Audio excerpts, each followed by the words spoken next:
2021, mesdames, messieurs, bonjour, soyez les bienvenus à cette nouvelle édition de Zapresse. Dans un instant, le sommaire.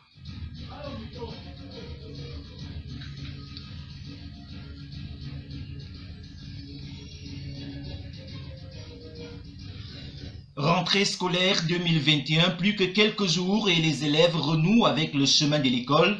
Ce sera exactement le 6 septembre 2021. Et comme chaque année depuis plus de 2 décennies déjà à la veille de la rentrée scolaire, le débat sur les APE, entendez les associations des parents d'élèves et enseignants, refait surface, tellement ces associations alimentent la polémique sur la gestion et la transparence de ces fonds reçus. Et cette année, la polémique est sous un autre angle, celui du coût jugé très élevé, dit-on, de ces contributions, c'est-à-dire les APE. Mais là, c'est en théorie, en pratique, dans plusieurs établissements scolaires publics, il faut débourser parfois jusqu'à 25 000 francs CFA pour les APE. Et comme si cela ne suffisait pas, il faut d'abord solder ces frais dits non obligatoires d'APE avant de payer la contribution exigible. Dans les établissements scolaires de l'arrière-pays, les élèves sont parfois expulsés de l'école pour n'avoir pas payé l'APE. Au lycée bilingue de Mimboman, ici même à Yaoundé, les frais d'APE, d'informatique, les visites médicales, les photos s'élèvent à 36 000 francs CFA pour chaque élève du premier cycle, alors que la pension à payer est de 7 500 francs CFA. Quel paradoxe! S'il faut mentionner que chaque association des parents d'élèves fixe à sa guise le montant que devront payer les parents, il faut cependant rappeler que cet argent est censé, selon les textes, assurer une partie des charges salariales des enseignants vacataires, du personnel de gardiennage et d'entretien, assurer la construction et l'entretien du patrimoine scolaire, à savoir les équipements, le matériel didactique, les bâtiments et meubles, entre autres, en attendant que le ministère reverse sa contribution. Mais alors, en réalité, ce qui est là, c'est que d'après certains parents, non seulement que ces fonds seraient très élevés, il y aurait également un flou au niveau de la gestion de cet argent. APE, une gratuité, mais alors obligatoire. C'est le thème central même de cette édition de Zapresse.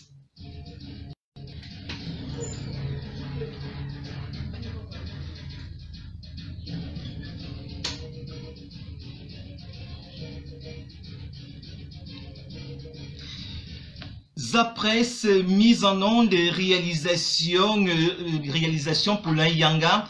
Au niveau de la régie d'antenne, Rigobert Dassi, retransmission et plateforme numérique de Panorama Papers. Et Liliane à la présentation, je suis Jean-Charles Biola. Mesdames, Messieurs, dans un instant, la présentation du panel.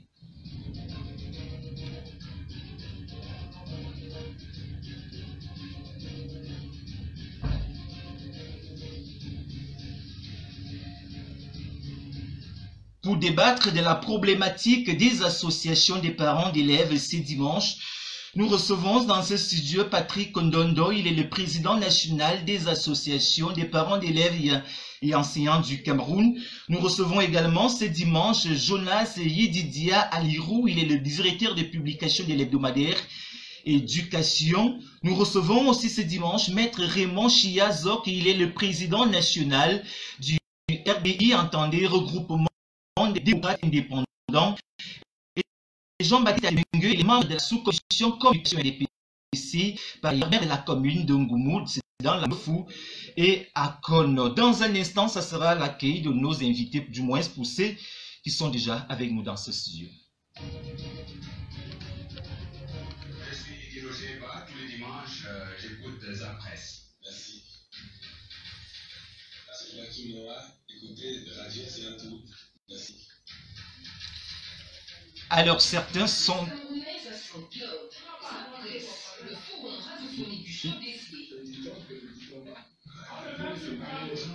On ne le met plus.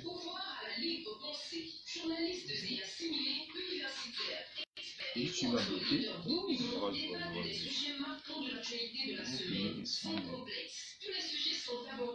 On va lancer avec le...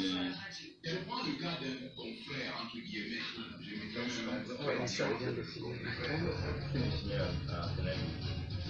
Non, ça, j'ai dit l'émission vient de finir. L'émission du canal de rendez-vous, la police. Parce que je veux qu'on commence doucement avec le sujet sur la police là. En attendant, c'est ça le sujet d'entrée.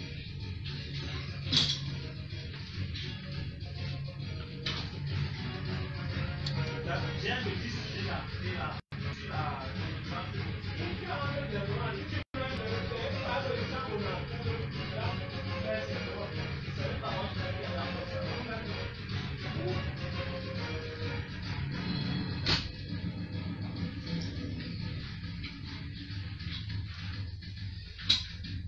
Ils sont déjà avec nous ici, Jonas et Didia Lirou, bonjour. Bonjour Charles, bonjour à tous les auditeurs de la RTS, de la presse précisément. Merci pour l'amitié que vous nous renouvelez en nous invitant ce dimanche sur la table de l'échange. Je voulais rappeler, vous êtes le directeur de l'éducation et le contexte sur les questions de l'éducation, de jeunesse et de l'emploi. Nous sommes à la veille de la rentrée scolaire, donc vous êtes dans votre élément, si on peut le dire. Merci de l'avoir reconnu. Maître Raymond Chiazok, bonjour. Oui, bonjour. Bonjour à tous les auditeurs et je voudrais dire bonjour aux autres co-panélistes. C'est une joie pour moi d'être une fois de plus invité ici à Zapresse. Je crois que nous allons faire une bonne émission pour que les auditeurs restent toujours scotchés à votre chaîne.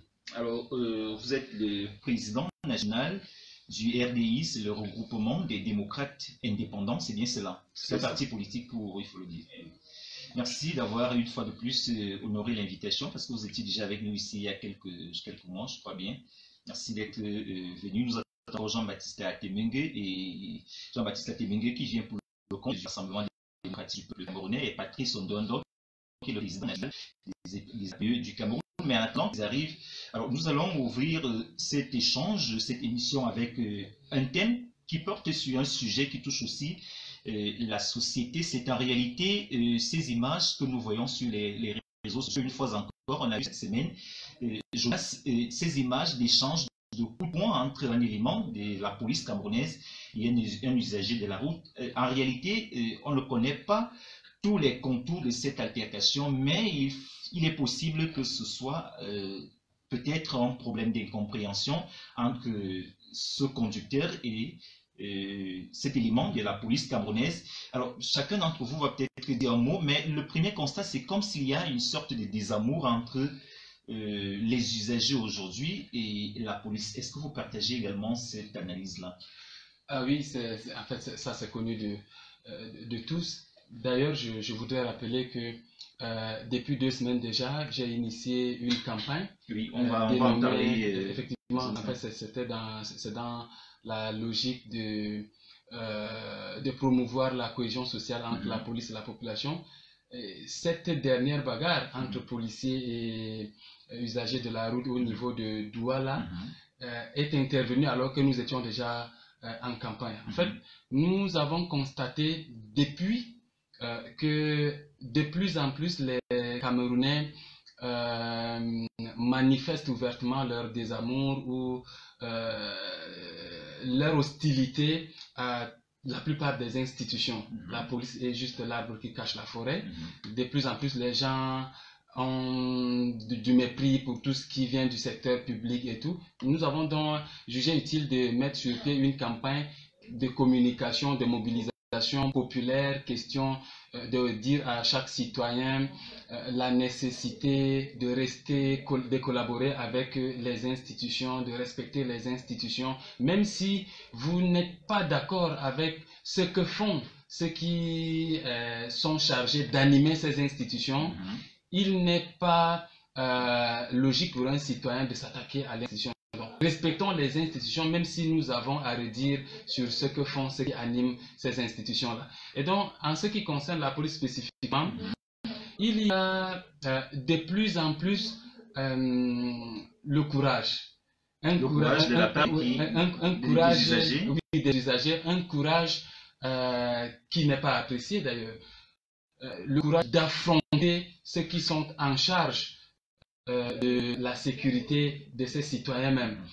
On se dit, avec le libertinage, beaucoup de personnes se disent que les éléments de police qui sont sur le terrain ne sont pas forcément capables de leur faire du mal. On peut taper sur un inspecteur et avoir le soutien d'un officier. On peut taper sur un officier et avoir le soutien d'un commissaire divisionnaire. En fait, dans ce trafic d'influence, la corruption aidant, on s'est retrouvé dans un environnement où les gens n'ont plus peur de rien parce qu'ils savent qu'ils peuvent commettre le crime et acheter leur liberté, acheter leur blanchiment avec de l'argent ou avec les amitiés qu'ils ont qu'ils ont dans telle ou telle autre institution.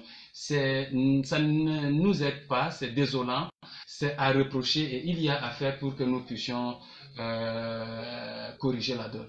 Alors, Raymond Chiazot, lorsqu'on écoute Jonas parler, on a comme l'impression que le problème viendrait toujours des usagers, comme si la police n'avait pas une part des responsabilités dans cette affaire. Pour vous, qu'est-ce qui peut expliquer ces désamours, disons-le, parce qu'en fait, quand on regarde, c'est vrai que c'est quelques cas, on va peut-être quelques cas isolés, mais de plus en plus quand même, on constate qu'il y a comme ce désamour-là qui existerait entre les usagers et la police. Oui, je viens de suivre l'exposé, le bien exposé de Jonas, qui est un exposé intellectuel. Mais il faudrait quand même rappeler que la police est encore sensible. Elle est encore sensible parce que elle est au quotidien en contact avec des populations. Et le problème qui se pose avec la police camerounaise, justement, c'est que elle a trahi son image elle-même. Expliquez un peu. Je vais expliquer. L'image de la police n'est pas bien perçue par le peuple camerounais, par la population. Qu'est-ce que j'entends par là? Le Camerounais qui se retrouve en train de bagarrer avec un policier, vous ne savez pas quel aurait été le premier contact. Le citoyen, parce qu'en fait, ça le peut citoyen, ne pas être... oui, prenons le citoyen, le premier contact qu'il aura eu avec la police. Je voudrais rappeler à Jonas que dans nos commissariats de sécurité publique, on vole chez vous, vous partez vous plaindre, pour qu'on vous donne une convocation, vous devez débourser entre 500 et 1000 francs. C'est un problème. Ça fait que pendant que vous êtes victime, vous vous rendez au commissariat, on vous demande de donner 500. Parfois, vous trouvez même là où il y a vos voleurs, vous dites c'est le commissaire, il vous demande de mettre le carburant dans cette voiture. Ça, c'est un problème.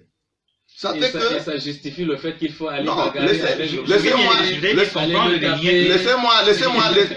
continuer avec mon analyse. Alors, ça fait donc que on ne fait plus confiance à la police. Et pourquoi on ne fait pas confiance à la police? C'est parce que la police est quittée de son cadre de travail, de son cadre régalien de travail, pour se retrouver dans une espèce de commerce. Donc nous avons plus affaire aux commerçants qu'aux policiers. Alors vraiment, je voudrais peut-être que pour qu'on prenne les cas d'espèce, ces différents cas qu'on a vus ces dernières semaines, ces derniers mois sur les réseaux sociaux, c'est généralement des altercations entre la police qui s'occupe de la sécurité publique et peut-être un conducteur de véhicule. C'est par là où je sors. On imagine peut-être que... C'est par là où je sors. Peut-être que le policier aurait demandé à un conducteur de prendre les rangs et qui peut-être qu'il a refusé, il lui aurait peut-être demandé de s'arrêter comme ça se passe lorsqu'il y a un feu. Peut-être qu'il a refusé d'obtempérer. Est-ce que quand on regarde quand même, parce que la caricature que vous faites, on a comme l'impression... Heureusement que vous utilisez bien le peut-être. Oui, parce que... Je dis donc que toutes ces altercations que vous voyez ne sont que la goutte d'eau qui déborde le vase. Je voulais vous rappeler, je vais vous très rapidement. Je suis dans un bus, je viens de Bertois. Pour Yaoundé, à cela 2 jours, nous arrivons à Nkola Famba. Le récépissé avait pour date le 20/07/2021. Ça voulait dire le 20 juillet 2021. Le récépissé expiré déjà? Non, à la date où il avait fait établir la carte. Malheureusement, l'inspecteur de police, là-bas qu'on a eu à mettre, dit que c'est le 20/17/2020. Pour dire que la barre là disait que c'est le 17e mois. Je ne sais pas si on se comprend. Ça veut dire que le 20/7/2021, lui dit qu'il n'y a pas de 17e mois. Il met l'usager, le citoyen de côté. Nous n'étions... Parce que moi, je Je voudrais, non, cet exemple, je n'arrive pas à je vous attendez, suivez. Laissez-moi Oui, chuter. allez-y. Alors, j'étais derrière ce monsieur. On m'a contrôlé, je me suis mis de côté. C'était dans un bus VIP de 29 places. On n'était pas nombreux. Lorsque les gens partent, je vais vers cet inspecteur de police. Je lui dis, regardez le signataire de ce récipient, c'est un commissaire de police. Je dis, si il a mis le 20-17 comme vous prétendez 2021, ce n'est pas le porteur du récépissé qui aura commis cette faute. Mais le porteur était aussi censé vérifier. Attendez, s'il vous plaît. Oui, On peut faire des rectificatifs. Attendez, nous sommes sur la responsabilité pénale. C'est pas lui qui établit cette pièce. S'il vous plaît, moi je n'ai pas de débat, de jeu de combat. Vous avez développé, je vous ai écouté. Alors, conclusion. Il faut conclure. Oui, cet inspecteur de police ne m'a pas écouté. Il a fallu qu'on ait cherché l'officier de police qui est même venu faire des reproches publiquement. Ça pouvait également déboucher à une bagarre comme celle-là. Parce que lorsqu'on vous trouve avec une carte d'identité défectueuse, on vous prend 1000 francs. L'objectif n'était pas de servir ou de bien servir l'État. C'était le problème autour de 1000 francs. Et c'est ça qui dégénère. Et c'est ça qui cause problème. Parce qu'à travers le pays, nos hommes, nos policiers mettent leur propre intérêt devant l'intérêt de l'État ou du gouvernement après. Et c'est ça. Maintenant, on a permis à tout le monde de parler. Ça rejoint donc les luttes d'influence qui ne commencent pas seulement dans la relation entre les populations ou alors les citoyens et la police, qui commence à partir même du recrutement de ces policiers. Parce que vous savez qu'il faut avoir un oncle qui est bien placé, comme vous le dites, pour être recruté à la police. Alors, c'est pas l'amour officiel. C'est pas officiel. Ce n'est pas officiel. Est-ce que le développement qui est donné officiel? Moi, je suis un homme politique, je parle de ce qui se passe dans le pays. Moi, je ne suis pas un homme politique. Je suis pas un homme politique, je suis journaliste. Ce que je voulais dire, moi, je parle de la police comme institution. Oui. Donc, quand vous parlez police... Une police scientifique. Quand vous parlez de... Non, police d'abord tout court. Oui. Quand vous dites police ne l'associez pas aux actes des individus. Dans toutes les structures de notre pays, il y a des brebis galeuses. Vous allez dans l'administration, partout il y a la corruption. On vous demande de l'argent aux finances, dans tous les autres ministères, etc. Mais ça ne justifie pas le fait qu'on fasse usage de force sur un fonctionnaire en situation de travail. Même quand il a tort. Quand j'entends... Non. Quand il a tort, j'ai entendu vous l'avez présenté, mais ça veut dire qu'il y a de l'avocature derrière. Il faut dire à vos clients, la première chose à faire quand on a raison, c'est de garder son calme et trouver des pistes réglementaires pour que la justice vous rende justice. Si vous même quand la police a raison, il faut emprunter les mêmes pistes. Oui, mais ce n'est pas parce qu'un policier, ce n'est pas parce qu'un policier se serait bien mal comporté qu'on va demander à tous les citoyens d'user de la force. Ce n'est pas bien. Nous faisons dans l'éducation et ce que nous pouvons dire aux citoyens, c'est que au-delà des, il existe des voies normales de vous rendre justice. Vous n'avez pas besoin de bagarrer sur la voie publique. Donc, même la police peut emprunter les mêmes voies. La police peut emprunter les mêmes voies. S'il vous plaît, Patrice Sondondo. Alors, nous sommes en train d'explorer un peu ce qui pourrait justifier le fait que la police et les citoyens ne travailleraient plus en harmonie si on s'appuie sur ces images que nous voyons ces derniers jours. Le cas le plus récent, je crois, c'est celui de cette semaine où on a vu du côté de Douala un usager de la route bagarrer avec un élément de force de maintien de l'ordre. Qu'est-ce qui pourrait justifier, disons-le, ce désamour qui existe entre la police aujourd'hui et les usagers? Pourtant, les deux devraient travailler ensemble. Bonjour, monsieur le journaliste. Je suis bien à votre question. Je voudrais d'abord vous rappeler que la police camerounaise, comme d'autres polices dans le monde, je pense beaucoup plus effectivement aux États-Unis. Je pense dans ces grandes métropoles, je pense dans ces grandes métropoles occidentales, en l'occurrence les États-Unis, le Canada, l'Angleterre, la France. Les polices, de manière générale, peuvent être amenées à poser des actes de violences policières, de dérapages violents. Aux États-Unis, c'est beaucoup plus, très souvent, vous savez, chaque semaine, chaque jour aux États-Unis, n'est-ce pas, il y a des violences policières qui sont exercées sur les citoyens. Ce n'est pas une spécificité propre, n'est-ce pas, au Cameroun. Donc ça ne remet pas en cause la formation que la police camerounaise, elle est respectueuse, n'est-ce pas, des citoyens. Elle n'est pas vide à mener. C'est vrai qu'il y a des brebis galeuses partout, mais la police camerounaise n'est pas amenée, n'est-ce pas, à vite réagir contre les populations parce qu'elle a été effectivement bien formée pour ça. Et chaque fois, même dans les périodes de tension sociale, la police camerounaise est respectueuse, n'est-ce pas, des populations, et les populations, nous respectons le travail de la police et nous aimons notre police parce que nous savons que c'est grâce à elle que nous vivons en sécurité. Ceci dit, nous sommes dans un pays de plus de 25 millions d'habitants et c'est tout à fait normal que de temps en temps, qu'il y ait des dérapages. Pas au même titre que ce qui se passe dans les États qui sont censés être plus développés que les nôtres. Ici même, c'est peut-être une mesure moindre. Donc, je crois qu'il faut plutôt féliciter le travail que les policiers font chaque jour. Chaque jour, quand nous dormons, c'est grâce à eux. Chaque soir, quand vous sortez, souvent, vous avez la possibilité de rencontrer les contrôles de police. Chaque jour, sur nos frontières, on arrête, que ce soit les trafiquants de drogue ou les bandits de grand chemin. Donc, il ne faut pas faire un discours pour pousser effectivement la population à méconnaître le travail de la police.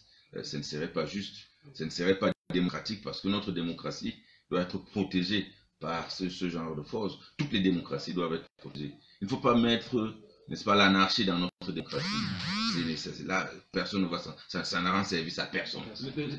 Patrice Ondondo, on ne saurait quand même oublier, il y a des cas d'arrogance. C'est vrai que vous avez dit qu'il y a des brebis galeuses dans tous les secteurs.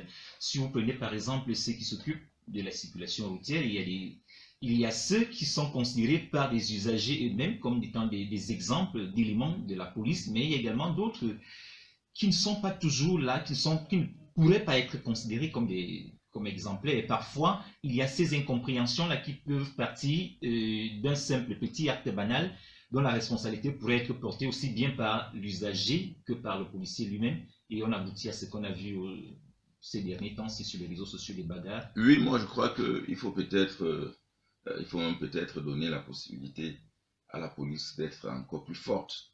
Je crois que c'est ce genre de plus forte, ça dit qu'elle soit plus violente ou bien plus, quand vous dites plus forte, non, plus forte dans le respect de nos lois et règlements, que la tolérance ne soit pas vers la tolérance zéro, qu'on monte un peu, n'est-ce pas, de degré, n'est-ce pas, du respect des institutions, du respect des personnes, du respect des biens, du respect des libertés. Ça veut dire qu'il faut renforcer encore la formation de la police. Oui, je crois que en termes de respect des droits de l'homme. En termes de respect des droits de l'homme, en termes du respect des institutions, en termes du respect de la personne. Le respect des droits de l'homme, certainement, pourrait se faire mettre, c'est-à-dire qu'il faut renforcer la formation de la police, augmenter les modules qui portent sur le respect des droits de l'homme. C'est vrai que ce que nous attendons, parce que vous verrez que... Oui, vous savez, lorsqu'il demande qu'on applique la loi, lorsqu'un usager n'est pas en règle, la loi ne demande pas que le policier retienne son dossier. Il y a des infractions qui sont obligatoires. Ça veut dire qu'on doit te conduire immédiatement à la fourrière. Défaut de permis, défaut d'assurance, défaut de visite technique. Les autres infractions, le policier te verbalise et te libère. Malheureusement pour la police camerounaise, ils retiennent le dossier chaque fois qu'il y a la moindre infraction. C'est ça la pratique. Ça veut dire qu'il y a des infractions qui donnent le pouvoir aux policiers de te conduire en fourrière. Et allez donc voir combien de voitures sont conduites en fourrière. Le problème n'est pas là sur la formation de la police. Le problème c'est sur le système camerounais. Qui voudrait que là où on a attaché la chèvre, qu'elle goûte l'herbe là? C'est ça le problème. Expliquez un peu en termes simples pour qu'on comprenne. Pour qu'on comprenne, ça veut dire que je voudrais commencer par le principe selon lequel, lorsque vous dites à un policier qu'il est de garde au bureau, il tombe malade.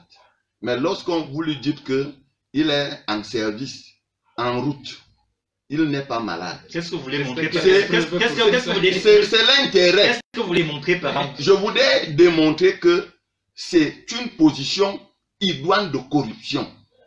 Ça veut dire que si moi, je n'ai pas un intérêt, vous n'avez pas votre assurance, je verbalise, je dis, monsieur, nous allons, vous allez, je vous mets en fourrière. Si c'est les roues qui sont usées, je vous verbalise, je vous laisse partir. Ça veut dire que les usagers ne doivent même pas passer des journées, des jours entiers. Allez sur la nationale numéro 10. Vous allez voir au niveau des contrôles 15 camions qui sont là. Ils attendent quoi? S'il y a des choses qui ne marchent pas, verbalisez, libérez-les. Mais ils les retiennent parce qu'ils attendent qu'ils viennent, qu'on vienne Alors, leur honnêtement, est-ce qu'une police exemplaire ne passe pas aussi par des usagers exemplaires? Non, attendez. Vous savez, les usages, le problème de l'usager, si on vous interpelle, vous ne vous arrêtez pas. C'est un problème. Ça, c'est il y a le refus d'obtempérer. Tout cela est prévu dans notre code pénal. Mais maintenant, lorsque l'usager s'arrête, lui, il vous donne son dossier. Faites votre travail. Ne lui expliquez pas que devant là-bas, vous allez dépenser 1 million. Non. On a dit qu'il n'a pas telle pièce. Verbalisez-le simplement. Je vous dis, ce sont ces échanges-là qui font monter la tension de part et d'autre. La police doit être professionnelle. Nous voulons que la police soit professionnelle. Le Cameroun a besoin d'argent. Mais cet argent entre plutôt dans d'autres poches. Je vous dis, allez faire le tour des communes de Yaoundé.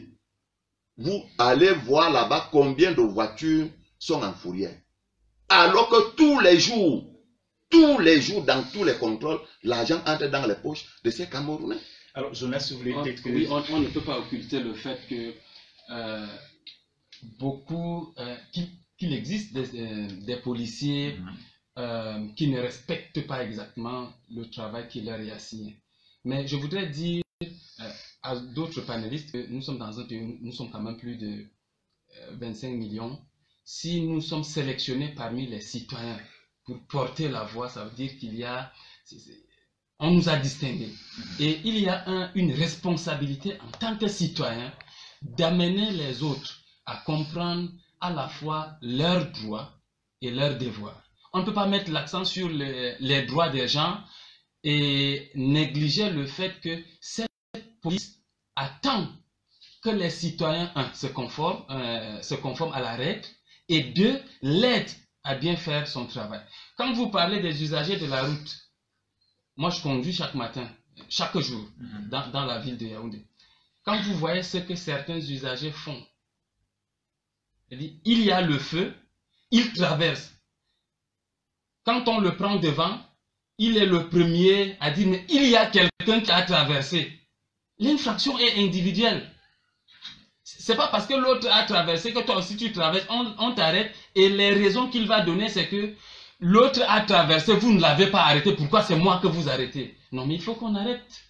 Beaucoup de personnes présentent tous les documents de leur véhicule. Je prends une pièce dans le dossier du véhicule qui est la visite technique. La visite technique dure 1 an. Le papier que tu peux renouveler a une validité d'1 an. Mais ce papier n'immunise pas ton phare. Ça veut dire que le phare peut se couper dès que tu sors de la visite technique, l'ampoule se grille. Il faut remplacer. Tu peux perdre un rétroviseur, il faut remplacer. La vitre peut ne plus monter, il faut remplacer. Mais quand ça se gâte, on ne remplace pas. On vient présenter le document et parfois le policier voit dans le véhicule quelque chose qui manque. Ça veut dire que les citoyens font tout pour se préparer, pour ne pas respecter, pour contourner. Et quand c'est la police qui en profite donc, ce qui n'est pas aussi bien, ce qui est aussi à condamner, quand certains policiers profitent de ces infractions pour se faire de l'argent ou transforment ces infractions en leur guichet automatique, on commence à se plaindre. Autant il faut se plaindre de la violence policière, mais en tant que citoyen, il faut qu'on se plaint de la violence des civils. Les policiers sont nos enfants, sont nos parents, sont nos frères et sœurs. Ils ont été éduqués dans un même environnement que nous. Ils sont formés pour notre sécurité, la sécurité de nos biens et des institutions qui nous gouvernent. Et donc, travaillons à ce que cette police ait davantage de force, comme disait M. Ondonon. Cela veut dire quoi? il faut collaborer avec la police. Moi, je constate même que notre police n'est pas aussi violente. Hein.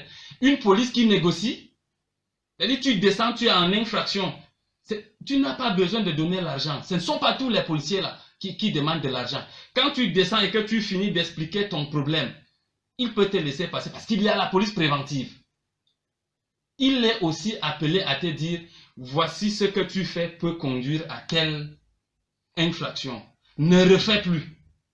Mais et il te libère. Mais Jonas, si on prend le cas, vous avez pris l'exemple d'un phare qui serait peut-être cassé. Et ce que peut-être Raymond voulait dire, je ne sais pas si vous pouvez être d'accord avec lui sur ce point-là, c'est que la police qui interpelle un conducteur qui a un véhicule avec un phare cassé devrait l'arrêter. Mais si le conducteur vient déjà négocier avec le policier en lui remettant son dossier, en repartant avec son dossier, il y a problème.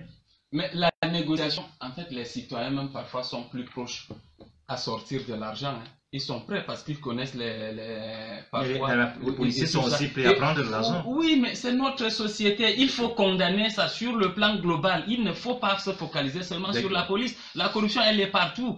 Ce n'est pas bien. Ça ne nous honore pas. Mais j'insiste sur ma vision de ce problème.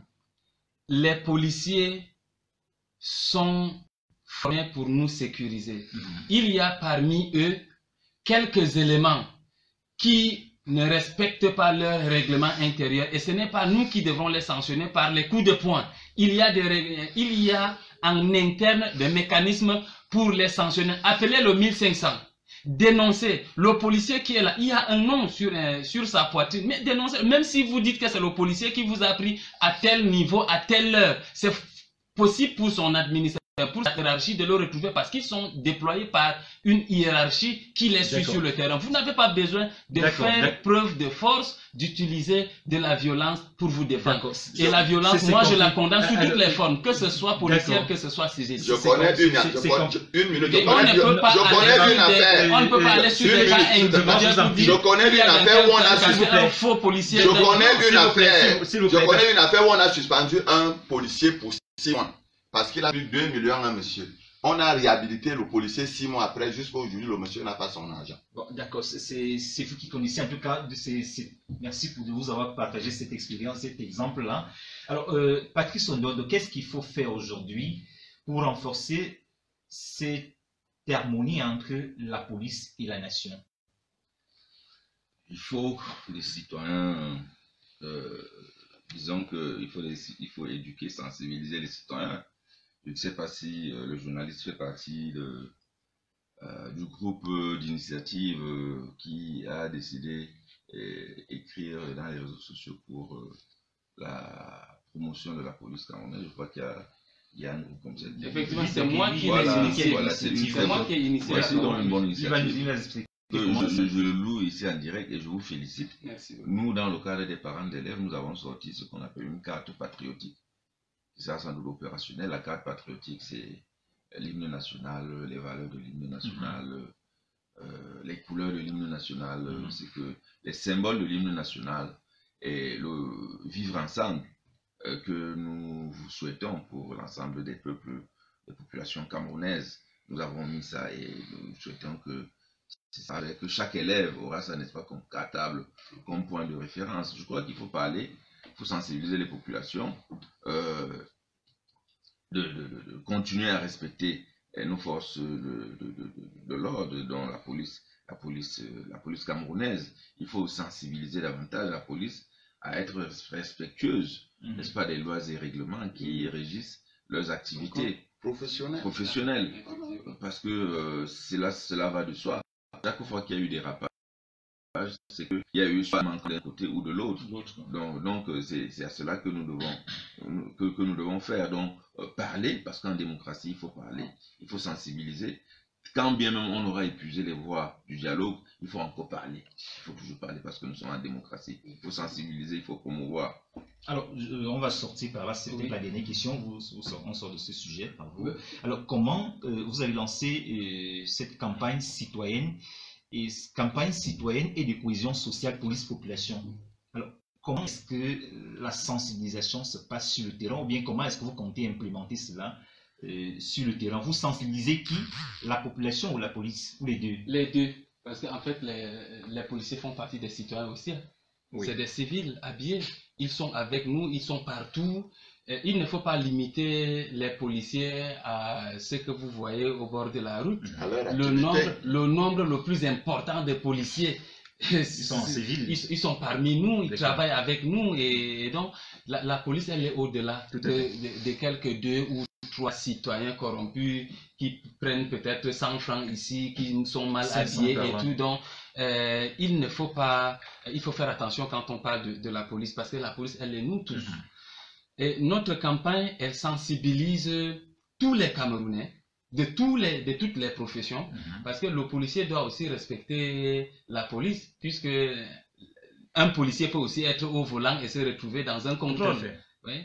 Donc, et qui ne soit pas préparé aussi. Oui. Donc la première phase de la campagne, depuis 2 semaines, nous produisons des messages qui sont des extraits du code pénal, des extraits du code de procédure pénale, des conseils de famille, des conseils de grand-mère, de grand-père, des questions de sensibilisation, des messages sur le vivre ensemble que nous publions chaque jour sur les réseaux sociaux. Ça c'est la première partie. Il faut que les gens comprennent les dispositions qui sont déjà existantes, ce que prévoit la loi. Si tu bagarres avec un policier, tu lui casses le bras, qu'est-ce que tu encours? Si c'est lui qui te casse le bras, qu'est-ce qu'il encourt? Il faut que les gens, au moins à la base, sachent ça. C'est le travail que nous sommes en train de faire. Et nous préparons, à partir de la rentrée, des activités dans des établissements scolaires. Tout à fait. Nous parlons de la violence, mais il y a un facteur. Les gens fument, les gens prennent de la drogue, les gens boivent avant de prendre le volant, avant d'aller en société. Et cela les prépare à la violence. Même dans les établissements, la drogue circule. Il faut que les jeunes collaborent avec la police pour que notre environnement soit assaini. Et pour cela, il faut travailler avec les élèves pour leur apprendre un certain nombre de choses sur comment collaborer avec la police. Ça sera dans des établissements. Et il y aura 10 ateliers régionaux. C'est-à-dire, dans chaque région, quand on prend la région du centre par exemple, nous voulons organiser une rencontre, vraiment une grande rencontre où il y a les responsables régionaux de la police, les responsables régionaux de la société civile, défense des droits de l'homme, des droits humains, les mouvements des transporteurs, bref, tous ceux qui travaillent dans des secteurs qui les amènent à être en contact avec les forces de l'ordre. Donc, on doit avoir des séances d'échange pour que ces gens se parlent en tant que citoyens, en tant que frères et sœurs d'un même pays, mais qui sont dans des secteurs d'activité différents. Et ces secteurs d'activité concourent à l'animation de notre vie. Et ça sera les 3 activités. Et nous sommes en train de chercher les moyens pour cela. Ce que nous faisons, c'est encore avec notre énergie, avec notre technique, monter les messages. C'est pas compliqué parce qu'il y a beaucoup de communicateurs dans notre équipe, mais nous sommes en train de chercher des facilités pour des regroupements, pour des descentes dans des établissements. Peut-être nous le ferons avec Sa Majesté, qui sont déjà sur le terrain avec la carte patriotique. Merci déjà de ce qu'il dit. Moi, je ne le connaissais pas. Et effectivement, moi, vous voyez que quand une action est bien, il faut louer cette action. Que vous connaissez cette personne ou pas, ils ont pris une très, très bonne initiative qui va aider le peuple camerounais. Nous soutenons cette initiative et nous vous donnons déjà notre accord de principe pour ensemble faire ce que vous devez faire parce que les Camerounais doivent être protégés. D'accord, c'est compris. Alors, nous allons évoquer le sujet central de cette émission de ZAPRES qui porte sur la problématique autour des APE, des associations des parents d'élèves. Beaucoup ont vu ces derniers jours des messages qui circulent sur les réseaux sociaux des parents qui dénoncent les montants exorbitants des frais d'APE et d'autres disent on nous a dit que l'APE, les frais d'APE n'étaient pas obligatoires, mais comment est-ce qu'on arrive à conditionner l'inscription, le paiement des frais exigibles au paiement des frais d'APE? Alors, Patrice Ondondo, vous êtes le président national des associations des parents d'élèves et enseignants. C'est à ce titre que vous êtes ici aujourd'hui. Plantons d'abord le décor. À quoi sert l'APE dans un établissement scolaire? Voilà, merci de l'occasion que vous me donnez. C'est une très bonne question que vous posez là. Le problème de la spécialité des APE Les APE ne sont pas une invention camerounaise. Les APE sont nés aux États-Unis depuis le 19e siècle. Les APE existent dans presque tous les pays, dans tous les grands pays. Ils fonctionnent de la même manière qu'au Cameroun. Ils fonctionnent presque de la même manière parce que c'est là-bas que le Cameroun a copié. En France, il y a 4 grandes fédérations des APE. En Afrique, il y a une fédération africaine des APE. En RDC, il y a des APE, au Burkina Faso, en Côte d'Ivoire, dans tous ces pays-là. Donc ce n'est pas une invention africaine. Les APE sont nés pour venir en appui, n'est-ce pas, à ce que l'éducation fait. C'est pour cela que les APE sont nés. Donc c'est pour cela qu'il dit que ce n'est pas une invention purement camerounaise. Lorsque vous devez inscrire votre enfant à l'école, le gouvernement met à la disposition de ses citoyens les bâtiments et les experts. Les bâtiments, c'est donc les écoles qui sont déjà créées. Maintenant, les experts, c'est qui? C'est les enseignants et les encadreurs. Maintenant, les utilisateurs de ce qu'on a mis à notre disposition, c'est nos enfants. Nos enfants doivent aller à l'école. Mais aller à l'école, lorsque vous allez à l'école, vous avez le droit, chaque enfant a le droit d'aller à l'école.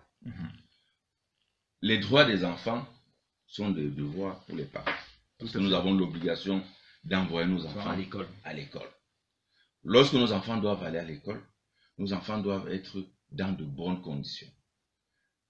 Les bonnes conditions, c'est quoi? C'est que, avec ce que l'État a mis à notre disposition, à la disposition de ses citoyens, c'est normal que le fonctionnement, n'est-ce pas, régulier, n'est-ce pas, le fonctionnement de ces infrastructures relève de ceux qui gèrent ces infrastructures, c'est-à-dire les encadreurs.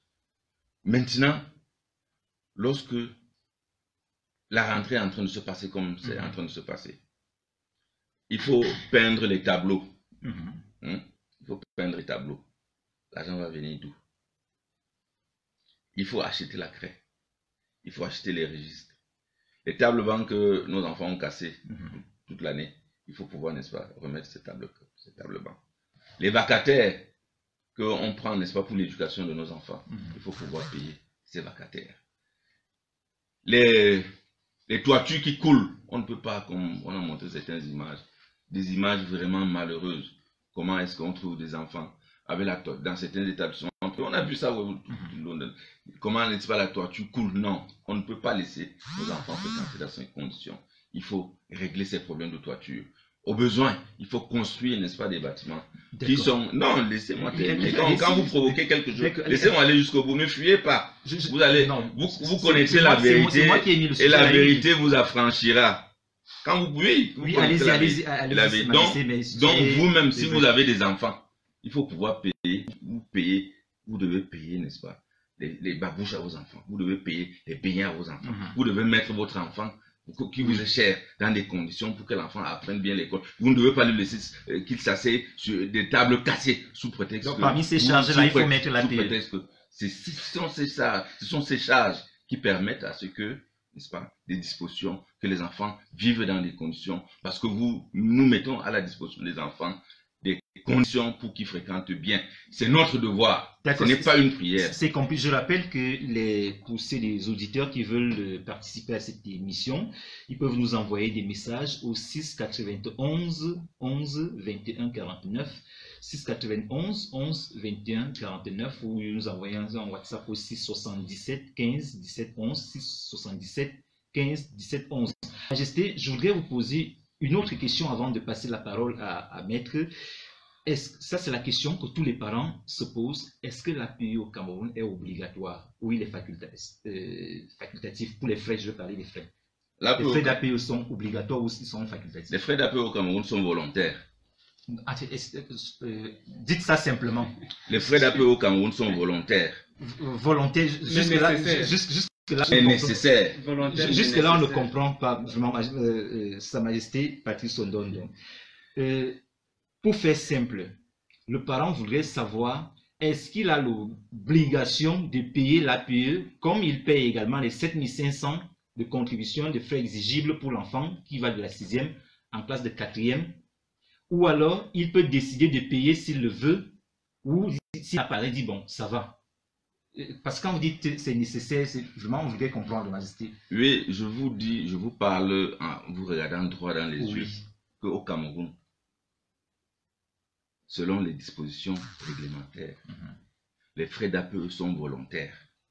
Vous êtes journaliste. Quand vous ne connaissez pas ça, c'est très grave. C'est pour cela que les gens disent n'importe quoi. Je vous pose la question parce qu'en fait, oui, c'est très grave. Moi, je connais la réponse. Mais je voudrais que donc, si vous connaissez la réponse, je connais la réponse, oui. Mais c'est pas à moi de donner cette réponse puisque vous êtes le président des associations des APE. Les frais d'APE. C'est à vous de vous adresser à ceux qui nous écoutent. Ouais, ceux qui nous écoutent doivent savoir que les frais d'APE au Cameroun sont volontaires. Ça signifie quoi? Ça signifie que quand vous êtes dans un établissement, par exemple au lycée de Kondongo, à la fin de l'année, vous vous regroupez dans l'assemblée générale des parents de Kondongo, vous discutez des besoins de l'établissement. Lorsque vous avez fini de discuter des besoins de l'établissement, qui donne un certain montant, vous les parents, de manière volontaire, vous votez un taux d'argent que vous mettrez à la disposition de l'établissement pour régler les problèmes de vos enfants.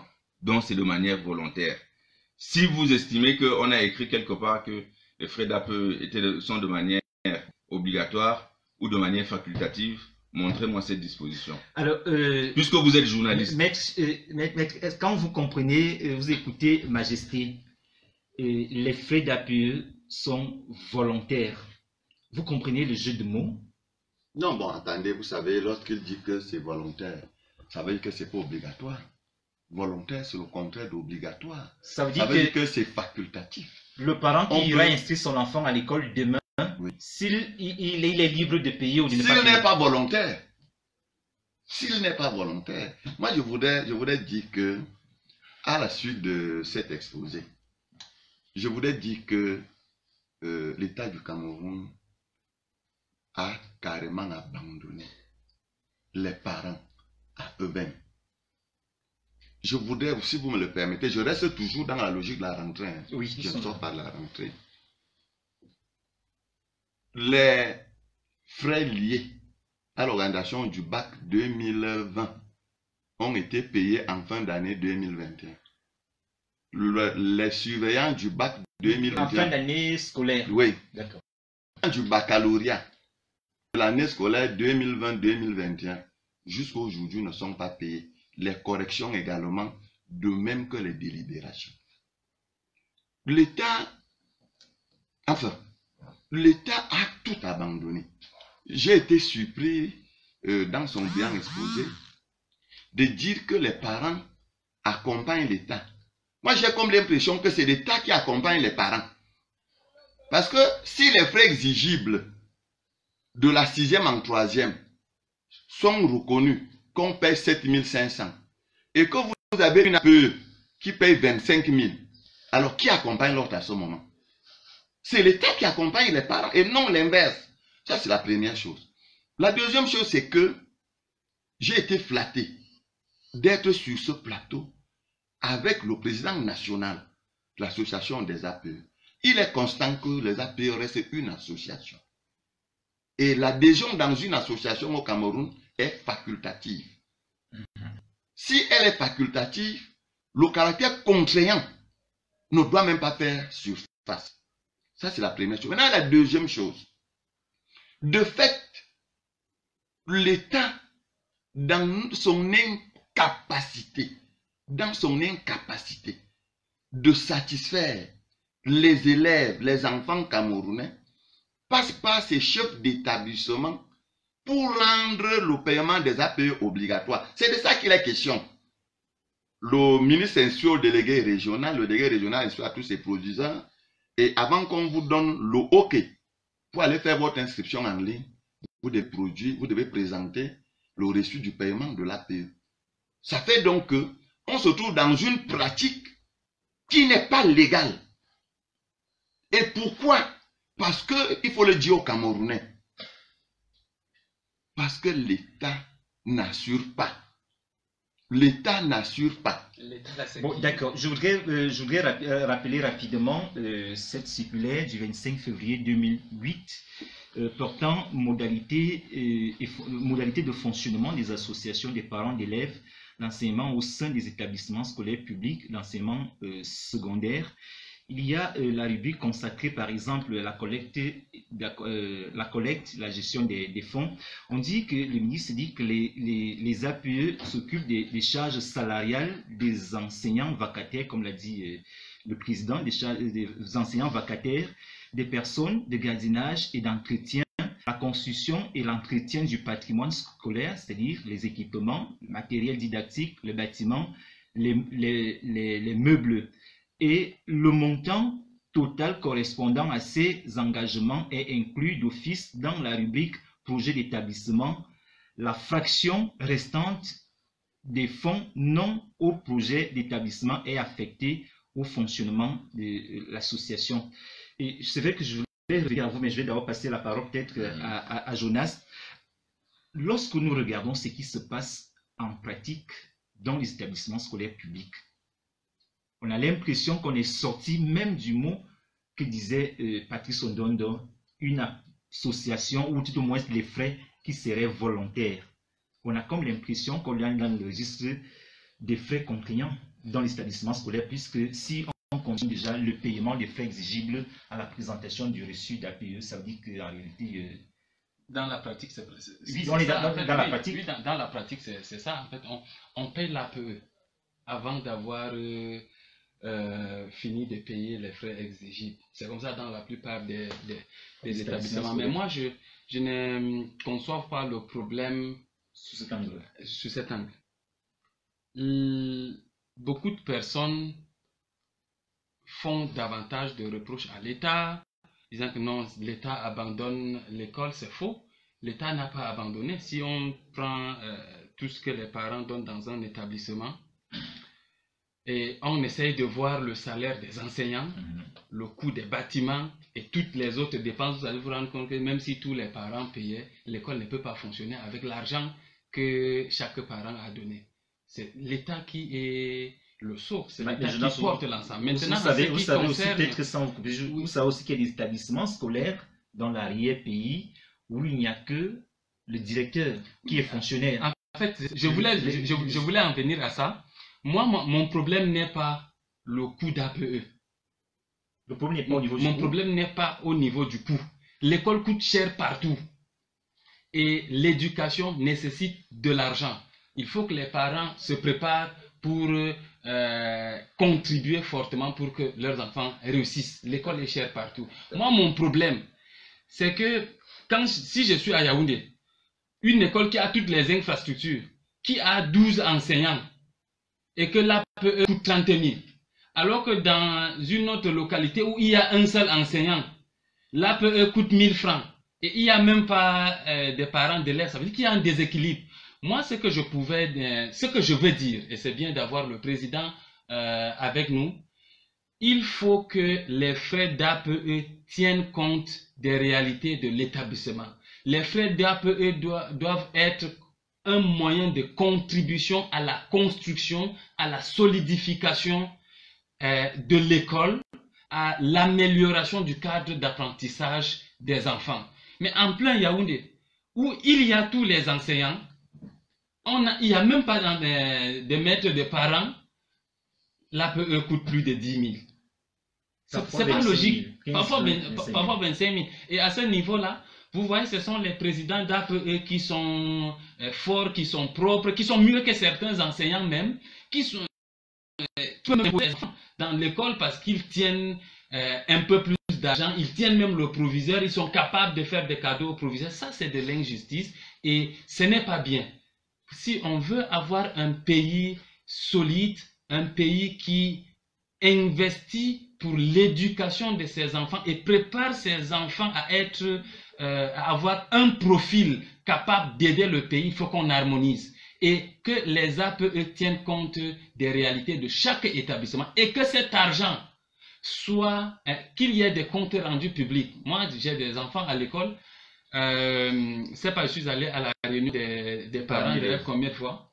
Mais à chaque réunion, on parle des problèmes. En fin d'année, tu ne comprends pas exactement comment l'argent a été utilisé. Et quand on fait le compte rendu de l'utilisation, quand on fait le bilan financier, le fonctionnement a pris plus d'argent que l'amélioration du cadre de formation des enfants. Et ça, c'est pas bien. Ça veut dire c'est comme si on cotisait pour aider les autres parents à éduquer leurs enfants. Il y a parfois même le président d'APE a ses enfants dans les écoles chères.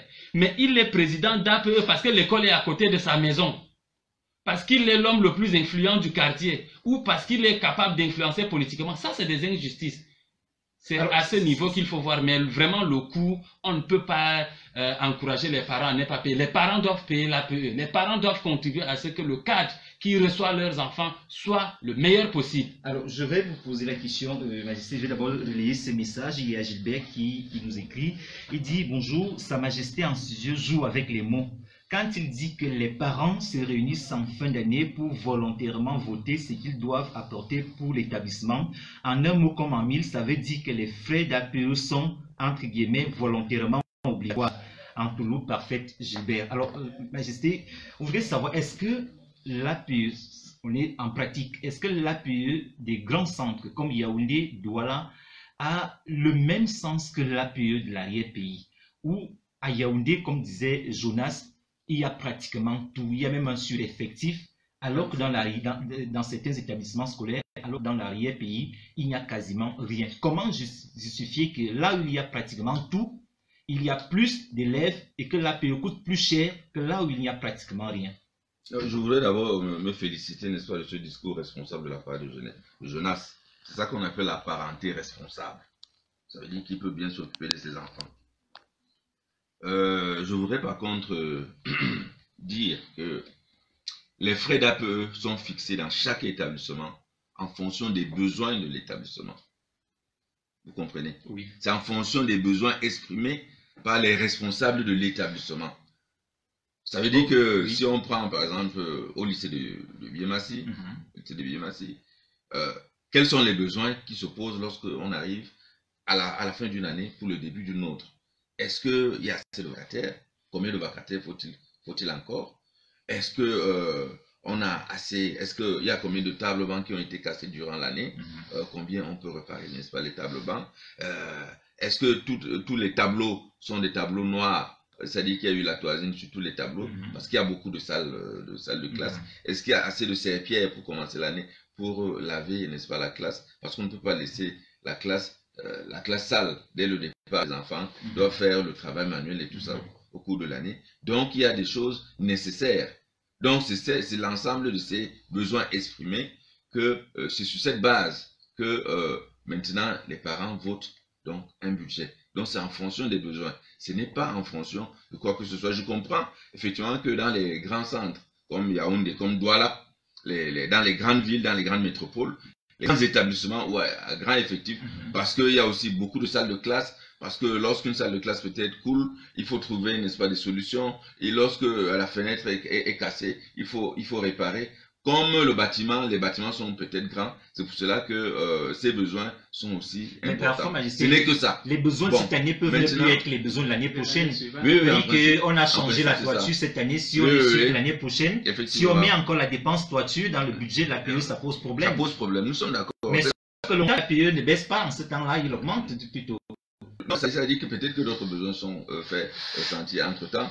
Ce n'est pas, moi je parle dans la pratique parce que il ne faut pas qu'on s'aborde l'école camerounaise. Par contre, ce qui est important, c'est que les responsables d'APE, avec les chefs d'établissement véreux, qui, au lieu, n'est-ce pas, de s'occuper de l'éducation des enfants, qui prennent plutôt l'argent que les parents font pour faire autre chose. Ça existe, Majesté? Puisqu'il y a des qui existent au cours de l'année, très souvent on arrive que l'autorité administrative de tel, un sous-préfet est allé, il a été obligé d'arriver dans un établissement, de faire asseoir et les responsables d'établissement et les responsables des parents, parce qu'il n'y a pas eu entente dans la gestion des choses, mais il faut que les choses soient claires. Parce qu'il faut rappeler quand même que l'argent de la PE sont les deniers publics. Oui, ce sont les deniers publics. Oui, c'est clair, ce sont des deniers publics. On ne doit pas gérer ça n'importe comment. Là même encore, c'est un débat. Voilà. Oui, disons que ce sont des deniers publics. Oui. Disons que ce qui est sûr, c'est qu'il y a des dérapages. Et là, il faut dénoncer les dérapages qu'il y a. Parce que nous ne pouvons pas promouvoir, n'est-ce pas, ni la corruption, ni la vénalité. Parce que nous voulons que notre école soit bien. Alors, Raymond, il faut le dire, j'ai posé cette question à Majesté tout à l'heure. On se rend compte, c'est peut-être que paradoxal, qu'en arrière-pays, que l'APE coûte 5 000, là où on a besoin des enseignants, là où on a quasiment besoin de tout, parce que le paquet minimum arrive pratiquement au deuxième trimestre. Il faut tout faire, on a pratiquement besoin de tout. Alors qu'à Yaoundé, l'APE coûte 25 000, là où on reçoit pratiquement les dons de certains membres du gouvernement, en fait, les dons, où pratiquement où il y a quand même un certain niveau de vie. Qu'est-ce qui peut justifier ce paradoxe? Je voudrais revenir très rapidement sur le caractère du dernier public des APE. Il faudrait que les Camerounais sachent qu'il y a un pouvoir exécutif, un pouvoir judiciaire et un pouvoir législatif. L'Assemblée nationale du Cameroun n'a jamais voté une loi qui fait des frais de l'APE des derniers publics. Il s'agit d'une circulaire du ministre des enseignements secondaires. Alors une question se pose, qui vient se greffer? Il faut que ce soit bien clair. Ça veut dire que là, il y a un autre débat juridique qui peut avoir toute sa pertinence et démontrer que les APE ne sont pas des derniers publics. Ça, c'est pas le thème d'aujourd'hui. Ce que je voulais dire, c'est que il est constant que les villes de Yaoundé, Douala, Bafoussam, Maroua n'ont pas besoin de tout cet argent. Même s'ils ont besoin de l'argent, ils n'ont pas besoin de ce montant ou alors de ces montants. Je ne voudrais pas m'attarder sur ça. Je voudrais vous dire que à une dizaine de kilomètres de Yaoundé, vers Mfa, il y a une école d'application. Le village s'appelle Senkol Saramba, quelque chose comme ça, où il y a 2 maîtresses qui ne travaillent pas. La directrice ne travaille pas. Ça veut dire qu'il y a un sureffectif. Mais les APE là-bas coûtent 13 000 francs. 13 000. Comment on explique cela? Je vais vous expliquer. Vous savez, nous, les hommes politiques, nous fouillons. Là-bas, les 13 000 sont repartis en 2. Les frais d'APE s'élèvent à 7 000 et les frais de photocopie le long de l'année à 6 000. Et je vais noter ça. À l'inscription, vous allez me dire dans quel établissement? Oui, attendez, ça m'engage. Oui. Alors, à l'inscription, donc, chaque parent verse 13 000 francs. Ça veut dire 7 000 pour l'APE et 13 000 pour les frais de photocopie. Alors, c'est pour ça que je vous ai dit tout à l'heure que c'est l'État qui accompagne les parents. Ça veut dire que cette école n'a besoin de rien. De rien. Les APE maintenant deviennent une source d'enrichissement pour les responsables des établissements. Et au cours d'une discussion avec une de ses directrices, qui ne savait pas qui j'étais, elle a clairement dit que si les autres sont nommés par leur relation, elle a monnayé. Ça veut dire que quoi? Le groupe là a 600 élèves. Si vous faites 6 fois 6, ça fait 36. Quand vous faites 600, les 600 d'en haut, vous voyez ce qu'elle gagne elle-même, la directrice de cette école. Mais c'est de ça qu'il est question. Alors, il est constant. J'ai été surpris que M. Ondo pense que c'est Jonas qui est un parent responsable. Je le suis, mes enfants ne sont pas à la maison. Je paie des APE, mais c'est le cadre pour nous de dénoncer ce qui ne marche pas à l'éducation. Pourquoi les parents sont prêts à dire non, se soulever? Je voudrais vous prendre un autre exemple. Dans mon propre village, que Sa Majesté connaît très bien, l'État nous a insultés en envoyant un CS là-bas. Vous nous rappelez la localité? Beul, dans l'arrondissement de Mbouan, département du Oignon, région de l'Est. On nous a trompés en envoyant un établissement là-bas. Les salles de classe sont construites par nous, les élites. Dans l'Oignon. Dans l'Oignon. Il y a un ministre là-bas quand même, je crois. Pardon? Il y a un ministre aussi là-bas. Non, il y a des élites à côté. Je ne voudrais pas parler d'eux, ils sont très forts. Alors, je voulais donc vous dire que il y a un directeur, un professeur d'informatique et le surveillant général. Alors, à ce moment, c'est pour ça que j'ai dit que c'est l'État qui nous accompagne. Parce que, quand vous voyez, c'est des établissements politiques. Parce qu'il faut venir dire que le président de la République est la chance du Cameroun lors des campagnes. On crée des établissements sans avoir la capacité nécessaire de renflouer ces établissements en enseignant. Comment les enfants fonctionnent, les enfants fréquentent, pardon, lorsqu'il n'y a qu'un directeur, un enseignant d'informatique, et vous avez dit... le comité de développement. Comment ça se passe pour qu'il y ait l'histoire, la géographie, je vous explique donc que les SVT, l'anglais... Le comité de développement a imposé à chaque élite un montant mensuel. Et nous faisons donc déplacer les professeurs vacataires formés pour aller donner cours là-bas. Et là, paye coûte à peu près combien? 15 000 francs. 15 000. Et ces 15 000, vous les trouvez justifiés par rapport peut-être aux 15 000 ou 25 000 qu'on paye à Yaoundé? Non, mais Yaoundé, même les 3 000, l'argent va rester en fin d'année. C'est de ça qu'il est question. Et je voulais dire que moi, je suis surpris, hein, parce que je m'attendais également à voir un président national de l'informatique. Parce que ce sont toujours les parents qui donnent. Je m'attendais également à voir un président national des photocopies. Tous les jours dans les établissements publics. C'est que vous êtes même encore couché. Papa, on nous demande l'argent des photocopies. Attendez, nous avons payé les frais exigibles. Nous avons payé l'informatique. Nous avons payé les APE. Mais on est toujours, les enfants sont sur nos oreilles. Quand je parle, j'ai 7 enfants. Et je sais que l'honorable sait. 2 sont à l'université. Un vient de finir le master 2, un lui la licence. Je suis un parent responsable. Mais nous décrions, pas parce que nous ne payons pas, mais pour que ça change.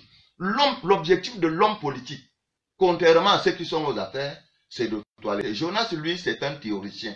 Il vous dit ce qu'il devrait être. Mais l'homme politique vous dit que ça ne marche pas ici. Et voilà pourquoi. Donc, pour chuter, je voudrais dire que la rentrée scolaire, le lundi sur prochain, le 6, va arriver dans un contexte où les enseignants, tous les enseignants sont frustrés. Parce que même les frais liés à l'organisation du CEP de 2018, 2019 et 2021 n'ont jamais été payés. Ça veut dire que l'État doit tout faire pour que les enseignants arrivent en classe contents, pour que nos enfants reçoivent des bons enseignements. Voilà le rôle de l'homme politique. Merci d'avoir été leur porte-voix quand même. Je crois que même ne fait pas insulte à mon travail sur le terrain pour croire que je suis un simple théoricien. Je travaille, j'envoie aussi des enfants à l'école. J'en ai 3, 2. Bon, et je paye. Je subis les mêmes. Vos prises de position sont scientifiques. Non, c'est pas forcément ça. Il y a des logiques qui peuvent nous aider. On a un problème au Cameroun. La culture politique des citoyens est faible. C'est pour ça que chaque fois que le débat implique le secteur public, nous avons l'impression qu'il faut à tout prix dire le mauvais côté. Vous voyez, depuis là, vous êtes en train de démontrer que l'État ne fait rien et qu'on vous a même envoyé de l'école pour vous tromper. Parce que vous êtes là pour dire que l'État fait beaucoup. Bien. Non, je ne suis pas en train de dire que l'école, que l'État fait beaucoup. L'État, c'est qui? C'est vous et les autres, c'est nous tous. C'est tout le monde, mais c'est pas tout le monde qui gère le pays. Est-ce que vous gérez les Vous ne gérez pas le pays comment? Quand vous envoyez vos enfants à l'école, vous votez, vous contribuez, vous êtes même un homme politique, vous contribuez au débat. Vous voulez gérer comment vous voulez être à la place de Paul Bianabo avant de dire que vous gérez. S'il vous plaît, je voudrais qu'on reste dans le cadre de la rentrée scolaire. Et donc, moi, ce qui me vient en tête, comme maître dit que je suis un théoricien, je voudrais donc aller dans la théorie là, pour dire ce qui me vient en tête. On peut développer la solidarité nationale autour de l'éducation en faisant du fonds d'APE peut-être un fonds de solidarité nationale sur l'éducation, que tous les parents à travers le pays contribuent. Un parent peut être à Yaoundé, il paye l'APE, mais dans son établissement, on n'a pas besoin d'utiliser tout cet argent. On utilise une partie de son argent en Guelemenduka, par exemple. Puisqu'il n'est pas seulement parent des enfants qui sont à Yaoundé. Ça peut nous aider. Ici, à Yaoundé, on peut mobiliser 20 millions à l'APE. Et qu'à l'Est, on ne peut pas mobiliser 2 millions.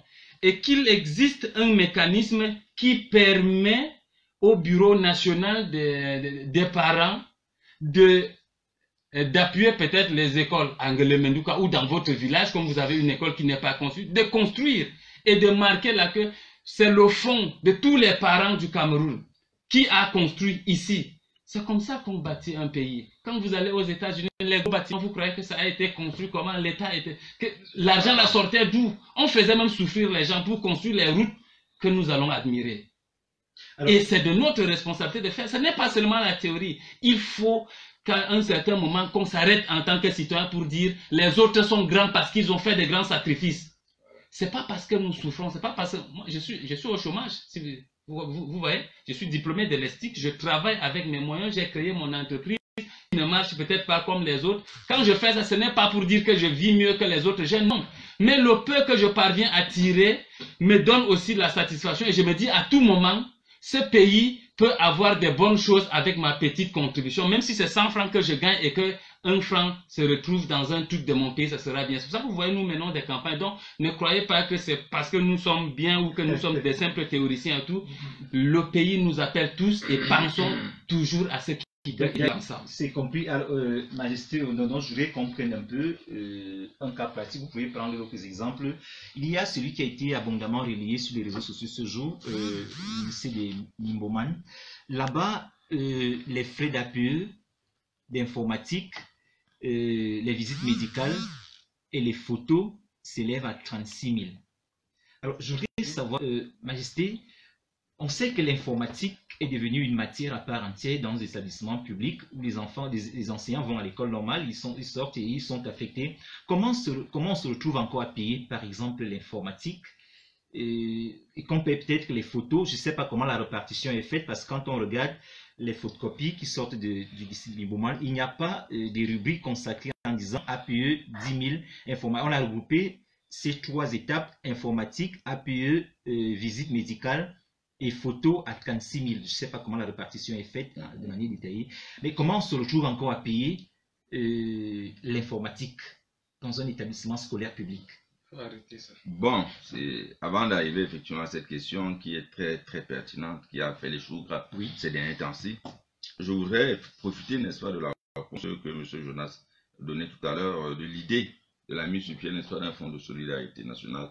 C'est vrai, c'est une très bonne idée que finalement peut-être nous arriverons à ça, mais pour le moment, ce que nous avons commencé, qui va commencer cette année, nous allons mettre à la disposition de tous les APE du Cameroun une plateforme digitale numérique pour permettre à ce que chaque responsable d'APE puisse avoir les livres numériques nécessaires. Ce sont des livres, ce sont des guides de gestion, des manuels de gestion administrative, financière et comptable pour qu'ils ne se trempent pas dans là où certaines personnes véreuses veulent les amener. Chaque fois que vous êtes responsable d'une APE, il faudrait, n'est-ce pas, avoir tous les textes qui régissent les APE, tous les arrêtés, en commençant par les décrets présidentiels, les arrêtés interministériels, et tout ça, ça se retrouve donc dans ces livres numériques, parce que nous avons pu avoir un partenaire sud-africain qui a numérisé toutes ces connaissances, et il y a un ensemble de 6 livres,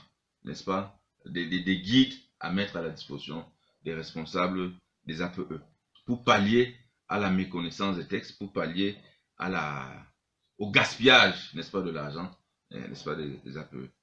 Alors maintenant, en ce qui concerne le problème de Nimboman, c'est un problème pertinent, c'est un problème. Vous avez pris connaissance quand même de ce... Oui, j'ai eu l'information, il y a eu Nimboman, il y a encore eu quel autre établissement là, parce qu'on m'a appelé pour me le dire. Parce que c'est très embêtant, en réalité, et vous avez raison, c'est très embêtant quand dans un établissement, on dit qu'il y a ce taux qu'il doit faire ceci, il y a ce taux qu'il doit faire cela. Et qui conditionne le paiement des frais exigés. Parce que si vous n'avez pas réglé ces 36 000, vous ne payez pas les 7 500. Voilà. Alors que les taux, c'est-à-dire que le taux doit être voté en fonction des besoins. Et il faut mettre ça dans une rubrique unique. Donc, vous listez les besoins et vous votez le taux. Mais il ne faut pas fatiguer les parents. Quand il y a ceci qu'il faut payer. Je comprends, c'est ça qui énerve le président. Le président qui parlait. Non, qu'il y a ceci qu'il faut payer. C'est ça qui embête. Et moi, je suis effectivement d'accord avec vous. Moi, je suis partisan du fait que, puisque c'est un principe, il faut que, n'est-ce pas, un taux soit arrêté de manière unique pour que tout le monde, n'est-ce pas, s'acquitte une fois, n'est-ce pas, de sa comptabilité et reste tranquille. Dans le cas d'espèce, l'informatique, les photos, bon, on sait que les photos, on sait quand même, en pratique, peu importe le sujet, 8 cartes demi-photos sont facturées à 1000 francs.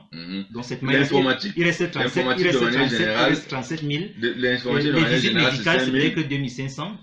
L'informatique, c'est 5000 en principe. Donc, sur 36 000, si on enlève 5 000, il reste 31 000. 1000 francs les frais de photo. 1000 francs frais de photo. Il reste 30 000. Les visites médicales, peut-être 2500. Oui. Il reste 27 500. L'informatique, peut-être 5 000, 10 000. 5 000. Oui. Donc là, on se retrouve avec l'APE qui coûte 22 000. 22 500. 22 500. C'est parti, n'est-ce pas, en fonction. Moi, je crois que, vous savez, c'est des choses qu'il faut voir sur le terrain. On ne peut pas, de prime abord, condamner complètement les responsables qui ont la charge de cet établissement. Je crois qu'il va falloir peut-être arriver sur le terrain parce que ça fait bouger beaucoup. C'est-à-dire que tout le monde en parle. Je crois que nous, de notre côté, ce que nous allons faire, je vais missionner une équipe pour aller sur place pour voir exactement de quoi il est question. J'espère que le ministère, par l'inspection l'inspection générale des services, va aussi missionner, n'est-ce pas, quelqu'un, une mission, pour aller voir exactement ce qui se passe et pour voir si on peut rapidement remédier à ça sans que, n'est-ce pas, les parents ne se plaignent encore outre mesure. Moi, de mon côté, je ferai mon travail. C'est la raison pour laquelle nous avons été obligés de mettre tout ça. Et c'est pas normal qu'il y ait cette extension illimitée, n'est-ce pas, des taux. Non. Moi, je ne suis pas avec ce genre de Président, mais pourquoi il n'y a pas une harmonisation? Je crois que les uns les autres l'ont dit. Oui, c'est parce que... Pourquoi il n'y a pas une harmonisation? Oui, je crois que peut-être à la longue, c'est ce qui peut arriver. On pouvait même harmoniser en catégorisant. Oui, voilà. On peut donc harmoniser. Voilà. Voici le plafond. Les établissements de tel niveau, voici. Je crois que ça, c'est des pistes que nous devons creuser. Et sur le terrain aussi, vous devez nous aider parce que les dépenses, certes, on vous soutient, on met des moyens, mais il y a parfois des choses qui ne sont même pas dans l'APE. Dans la plupart des établissements privés, tu pars avec l'enfant, tu donnes une rame de format, tu donnes les papiers, tu donnes. Après, quand tu arrives chez l'intendant, c'est pratiquement une boutique de rames de papier. Et les mêmes enfants viennent donner, on va encore leur demander de donner 500 pour qu'on photocopie les épreuves qu'on va leur donner. Quand tu auras besoin de la carte d'élève, on demande encore l'argent de la photo et l'argent du carton sur lequel, là, j'ai des enfants qui vont à l'école pour lesquels je paye. Bon, c'est dans le privé, mais dans des trucs pareils, vous devrez également, pour la bonne image de votre association, de notre association, parce que c'est pour nous tous les, tous les parents. Merci. Pour la bonne image de notre association, il faut qu'on harmonise un certain nombre de choses et qu'il y ait des décisions strictes. En grande ville, ville moyenne et petite ville. Et petite ville. Peut-être en trois comme ça. Effectivement. Voilà. Bon, je rappelle, il y a Maître qui parlait tout à l'heure de la circulaire, je crois de février 2008, sur le ministre des enseignements secondaires parlant du contrôle des fonds de l'APE. Il y a la circulaire signale que le contrôle de la gestion des fonds est assuré par les autorités compétentes, à savoir au niveau de l'administration centrale. Il y a le ministre des enseignements secondaires, l'inspection générale des services, la direction des enseignements secondaires, la direction de l'enseignement secondaire technique, etc. Mais comment on arrive à trouver des gens, pardon, pas maître, peut-être que Majesté puis maître va réagir, arrive à retrouver des présidents d'APE qui réussissent à distraire les fonds alors que le contrôle est quand même assuré au haut niveau par le ministre des enseignements secondaires lui-même. Ça, c'est la circulaire, je l'ai devant moi. Bon, c'est une question forte, mais vous savez que les présidents d'APE ne peuvent pas sortir de l'argent sans le consentement des chefs d'établissement. Peut-être que ça, vous ne le saviez pas. Il y a une relation intime entre les présidents d'APE et les présidents de... Et c'est ça qui pousse souvent, n'est-ce pas, à la collusion. C'est ça qui pousse à la collusion. Pourquoi? Parce que, en principe, le principe qui doit se passer, c'est que les besoins sont exprimés par un établissement. Maintenant, le chef de l'établissement se tourne donc vers le bureau de l'APE pour dire que nous avons besoin de ceci, nous avons besoin de cela. Mettez ça à notre disposition. C'est ce qui se passe. Et c'est ce qui se passe, c'est ce qui devrait se passer. Vous comprenez? Et dans le cas d'espèce, depuis un certain temps, l'ensemble des contributions est déposé à la disposition dans une banque, sous signature du président et du trésorier, mais également de l'intendant de l'établissement. Oui, c'est pour cela que quand il faut décaisser de l'argent, l'intendant représente donc son proviseur. Il rend compte à son proviseur quand il doit décaisser de l'argent. Le proviseur a exprimé son besoin. Ils vont donc ensemble, ils décaissent de l'argent. Le président signe, le trésorier, la trésorière signe, ou le trésorier signe et prend de l'argent pour mettre, n'est-ce pas? Mais il y a la signature de l'intendant. Donc, s'il y a soupçon de détournement, Voilà. ça veut dire que les trois acteurs sont impliqués dans le... Très souvent, c'est le cas. Et c'est ce que nous dénonçons, c'est ce que nous combattons, et c'est ce qu'il faut dénoncer. C'est ce qu'il ne faut pas laisser faire. Il faut que ce soit une gestion transparente, il faut que ce soit une gestion claire. C'est la raison pour laquelle nous sommes venus avec la plateforme pour pouvoir aider les responsables d'établissement, les chefs, les responsables d'APE, à bien travailler avec les responsables d'établissement. Alors, maître, je voudrais qu'on s'intéresse un peu, particulièrement au cas des établissements de l'arrière-pays. Lorsqu'on voit que ce soit l'éducation de base, les écoles primaires ou l'éducation de l'enseignement secondaire, en parlant des collèges et lycées, lorsqu'on se retrouve avec, prenons le cas par exemple de l'école primaire où on se retrouve avec une école qui n'a qu'un directeur comme fonctionnaire, le reste, ce sont des vacataires. Dans ce cas-là, il faut que l'APE prenne en charge pratiquement tous ces autres acteurs parce qu'en fait, il y a obligation de résultat. Est-ce que le ministère ou le gouvernement n'est pas en train de laisser en sorte que l'école soit privatisée entre guillemets par le secteur privé ou tout au moins par disons les parents ou je sais pas, l'élite? Non, moi je crois que l'école est privatisée depuis. Je ne voudrais pas, vous savez, et plus le temps passe, plus l'État démonte. Avant de répondre sur le cas particulier des écoles de Brousse, je voudrais vous dire que les frais exigibles sont reversés, sont payés en ligne. Ça se retrouve d'abord, disons, à Yaoundé, avant de rentrer auprès des proviseurs. Ça veut dire que s'il n'y a pas ces APE, il ne peut pas avoir école lundi le 6. Il ne peut pas. Et c'est là où je dis que c'est l'État qui accompagne les parents et non l'inverse. Qu'est-ce que l'argent des frais exigibles? Qui accompagne l'autre, vous disiez? L'État accompagne les parents. L'État accompagne les parents. L'État accompagne. Je vous dis donc, parce que votre enfant maintenant, il vient de payer les frais de l'APE. Oui. On lui donne l'OEK. Il paie les frais exigibles en ligne. En ligne, là, ça n'entre pas dans le compte de l'établissement. Oui. Et le premier versement qu'on envoie généralement au chef d'établissement, c'est à la fin du premier trimestre. Ça veut dire qu'un établissement qui n'a pas d'APE ne va pas fonctionner les 2 ou les 3 premiers mois. Et c'est de ça qu'il est question. Donc on serait donc parler en réalité d'une APE volontaire, puisqu'en fait il faudrait que l'école commence et là forcément on ne sera D'où son caractère obligatoire. Officieux quand même, là c'est rien officiel. L'APE est obligatoire de fait. Parce que je vous dis, je vous prends un exemple simple. Puisque c'est une nécessité. J'ai mon école de mon village, une vieille école. Parce que moi, je suis passé là, ça a pris du temps. Il connaît cette école. Nous avons 2 enseignants, le directeur et un handicapé. Je ne l'insulte pas, vraiment, très respectueusement. Il a un problème de mobilité. Un problème de mobilité. Sur 6 salles de classe, école publique de Beurre, 6 salles de classe, centre de CPE.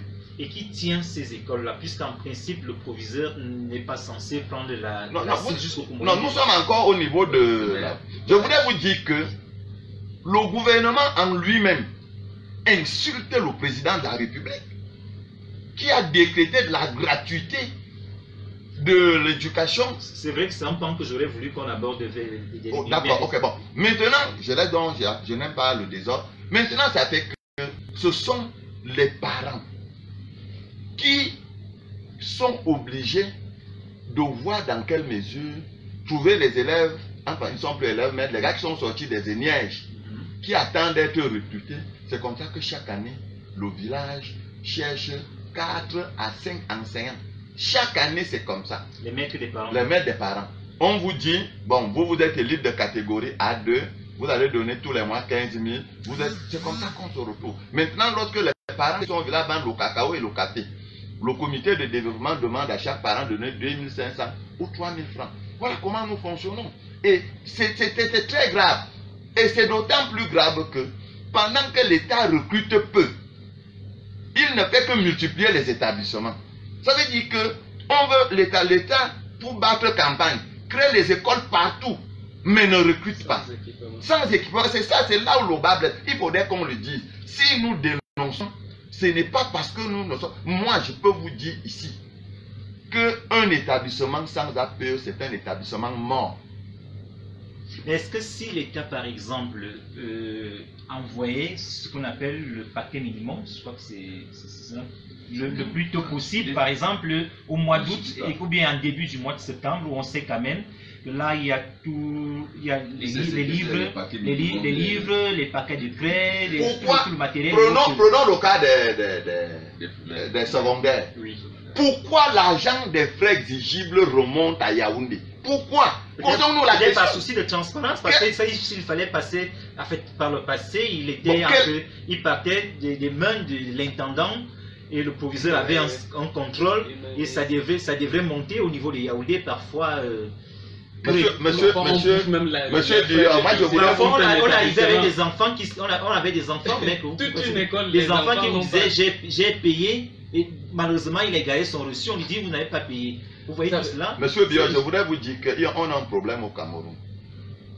On a un problème parce que on établit une confusion entre la politique de ses moyens et les moyens de sa politique.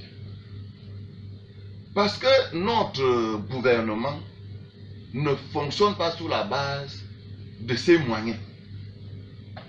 Il fonctionne plutôt sur la politique de ses moyens. Ça veut dire qu'ils ont un objectif politique à atteindre. Satisfaire tous les Camerounais. Nous avons créé les lycées, nous avons créé des écoles, nous travaillons beaucoup. Maintenant, la politique qui devait suivre était celle des recrutements. Mais à ce niveau, c'est bloqué. On ne recrute pas. Il y a quand même des campagnes, il y a quand même des campagnes au niveau du ministère de l'Éducation, pas des campagnes, mais il y a une phase de recrutement qui sont en cours depuis quelques années aujourd'hui. Oui, lorsque les derniers recrutements, les plus grands effectifs tournent autour de 3000. Si nous prenons les deux derniers recrutements, ça fait 3000. Et les recrutements iront jusqu'en 2024. Non, simplement, dans une répartition normale, chaque région devra avoir 300 enseignants. Je vous dis, prenez 300 enseignants, mettez à n'importe quelle région. Prenez même 1000 enseignants du primaire, donnez à n'importe quelle région, que le problème ne sera pas résolu. Parce que je vous dis, les écoles sont vides. Et le ministère de l'Éducation de base crée tous les jours. On crée les écoles tous les jours. C'est là où il y a problème. Maintenant, contrairement sûrement aux auditeurs qui m'ont suivi au début, ils pensaient que je disais aux Camerounais de ne pas payer les frais. Non. Ce que je pense, c'est que, c'est même d'ailleurs la proposition que je fais, qu'on annule les APE. Annuler. Carrément. Et puis les établissements, qu'on augmente, on augmente quoi? Les frais exigés. Un peu comme on a harmonisé avec les frais d'informatique. Pourquoi? Que ce soit à Yaoundé, que ce soit dans mon village, au sein de mon village, les frais informatiques sont à 5 000 francs. Qu'on dise que les frais de l'APE au Cameroun, c'est 10 000 francs. Plus les 7 500 des frais exigibles du premier cycle, le parent saura que quand je pars dans un 16, je débouche mes 7 500, je rentre.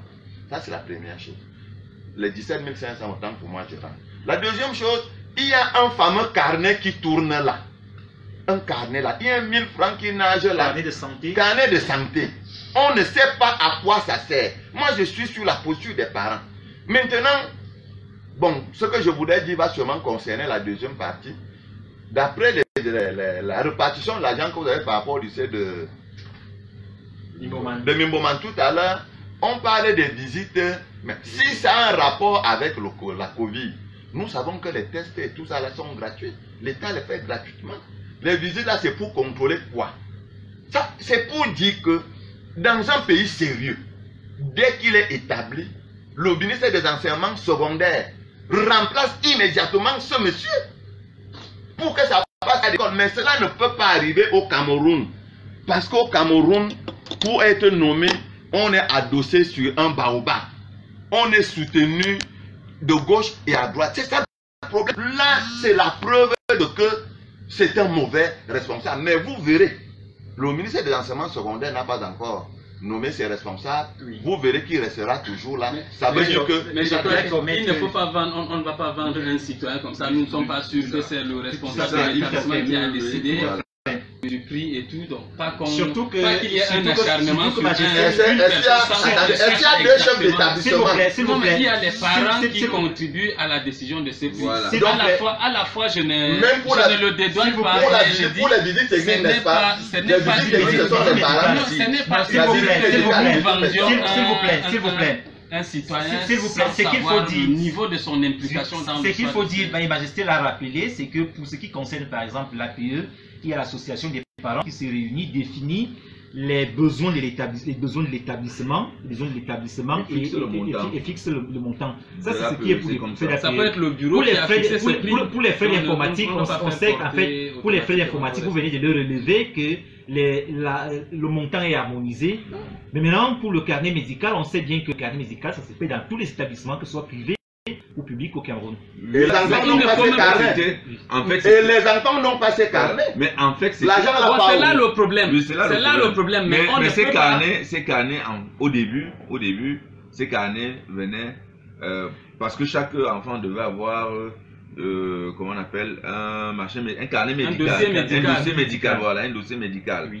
Et alors, pour que ce soit bien fonctionnel, on avait dans l'étude avec les chefs d'établissement, les responsables régionaux de la santé publique, de faire les visites, n'est-ce pas, à l'ensemble des élèves. Mais depuis un certain temps, ça a complètement disparu. Ce qui fait que ça fait longtemps que je n'ai pas vu moi-même un carnet. Mais cet aspect de santé, il faut que chaque enfant ait un dossier médical pour sa sécurité et la sécurité des autres également. Parce que nous voyons plus la Covid, mais il y a d'autres maladies. Il y a des maladies que les enfants peuvent contracter juste en se frottant, en partageant la sueur et tout. Et il y a des enfants qui ont des problèmes spécifiques de santé qui peuvent tomber sans qu'on ne sache ce qu'il y a à faire. Donc c'est utile. Mais ce qu'il y a à faire, juste que vous prendre comme conseiller. Ce qu'il y a à faire, c'est que parce que vous connaissez les vrais problèmes. Cette visite-là. À l'université, c'est le même problème. Il y a 6 000 francs, mais les enfants ne font pas de visites. Quand on paye, il faut que ces visites soient faites. D'accord, je voudrais peut-être qu'on va sortir de là en parlant de l'APE. Et lorsqu'on dit, je vais poser la question à Jonas, et on va commencer par Jonas. Oui. Lorsqu'on dit que l'école primaire publique est obligatoire, ça c'est une décision du chef de l'État, pas obligatoire, je l'ai dit, est gratuite, c'est ce que c'est le mot que je sais. L'école primaire publique est gratuite. Mais on se retrouve avec tout cet ensemble des frais, le parent s'interroge encore, est-ce qu'en fait, on est dans la gratuité de l'école primaire publique? Parce que s'il faudrait déjà dépenser tout ce qu'on a cité là, pour ce qui concerne l'école primaire, on est très loin de la gratuité. Par le passé, ça n'existait peut-être pas. Rares sont ceux qui ont payé à notre époque les frais d'informatique. Parce que les frais d'informatique, j'ai l'impression qu'on les paye même dans les établissements où il n'y a pas d'électricité. Pas que ma réaction fâche certains compatriotes. L'école, elle est gratuite. Elle doit l'être. C'est une décision politique. Oui. Elle doit l'être. La difficulté que nous avons, depuis que nous sommes en train de débattre, de montrer que ce qui est gratuit semble être obligatoire, est la cause que, je l'ai déjà dit, notre culture politique est faible, notre civisme se dégrade de plus en plus. La culture politique, et donc, là, vous faites allusion. Notre capacité à comprendre, à comprendre le fonctionnement de la République, le fonctionnement de la société, notre rôle et le rôle de l'autre. C'est ça, c'est cet ensemble-là qui fait la culture politique. L'école est gratuite, elle doit l'être. Mais il y a des contributions minimales que chaque parent doit apporter pour faire fonctionner l'environnement éducatif. Moi, je considère tout ce qu'il y a comme frais comme étant contribution, parce que si vous prenez l'école, vous voyez ce que chaque parent paye et vous évaluez les dépenses qui font fonctionner l'établissement et les salaires, surtout dans le public, les salaires que les enseignants ont, même pendant les congés, même pendant les vacances, vous vous rendez compte que nos contributions réunies ne peuvent pas faire fonctionner. Mais à quoi servent les frais d'informatique dans un établissement qui n'est pas électrifié? Moi, je condamne ça. Je condamne ça d'office. Mais pourtant, donc, il faut... Non, c'est pour ça qu'il faut harmoniser un certain nombre de choses. Hein? La difficulté que nous avons dans ce pays, c'est purement notre éducation. Nous contournons les lois. Nous aimons le faux. Et parfois, l'État a besoin de faire appliquer certaines choses. Et l'État étant constitué de nous-mêmes. On sait d'office que les parents vont chercher à contourner. On était en train de parler là. Pourquoi tous les frais exigés viennent d'abord à Yaoundé avant de rentrer. Comme si, quand l'école commençait, que les frais venaient à Yaoundé. Avant, dans chaque village, on payait. Mais on payait même les frais des concours des enfants qu'un enseignant bouffait et disparaissait. Ouais. Donc c'est notre incivisme qui fait que de temps en temps, l'État trouve d'autres moyens. En fait, c'est comme on est dans un système de qui-vive. Quand les enseignants, les parents contournent la loi, l'État vient aussi contourner les parents en prenant d'autres dispositifs, et c'est dommage. Et Majesté, on est encore quand même loin de la notion de gratuité au sens propre du terme, parce que le parent s'attendait, quand on disait gratuité, gratuité de l'école primaire, qu'en début d'année scolaire comme cela, que le parent s'arrange seulement à avoir acheté le cartable, la tenue à l'enfant et qu'il dise à l'enfant il faut aller à l'école. Non, effectivement, monsieur le journaliste, je vous appelle à la parenté responsable. Vous-même, lorsque vous envoyez votre enfant à l'école, à l'école gratuite. À l'école gratuite, parce qu'effectivement, vous ne payez pas la scolarité. Maintenant, l'enfant qui passe la journée à l'école, l'enfant doit aller aux toilettes.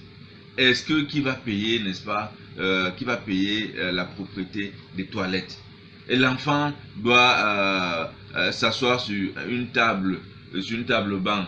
Et qui va payer cette table banc si elle n'est pas cassée?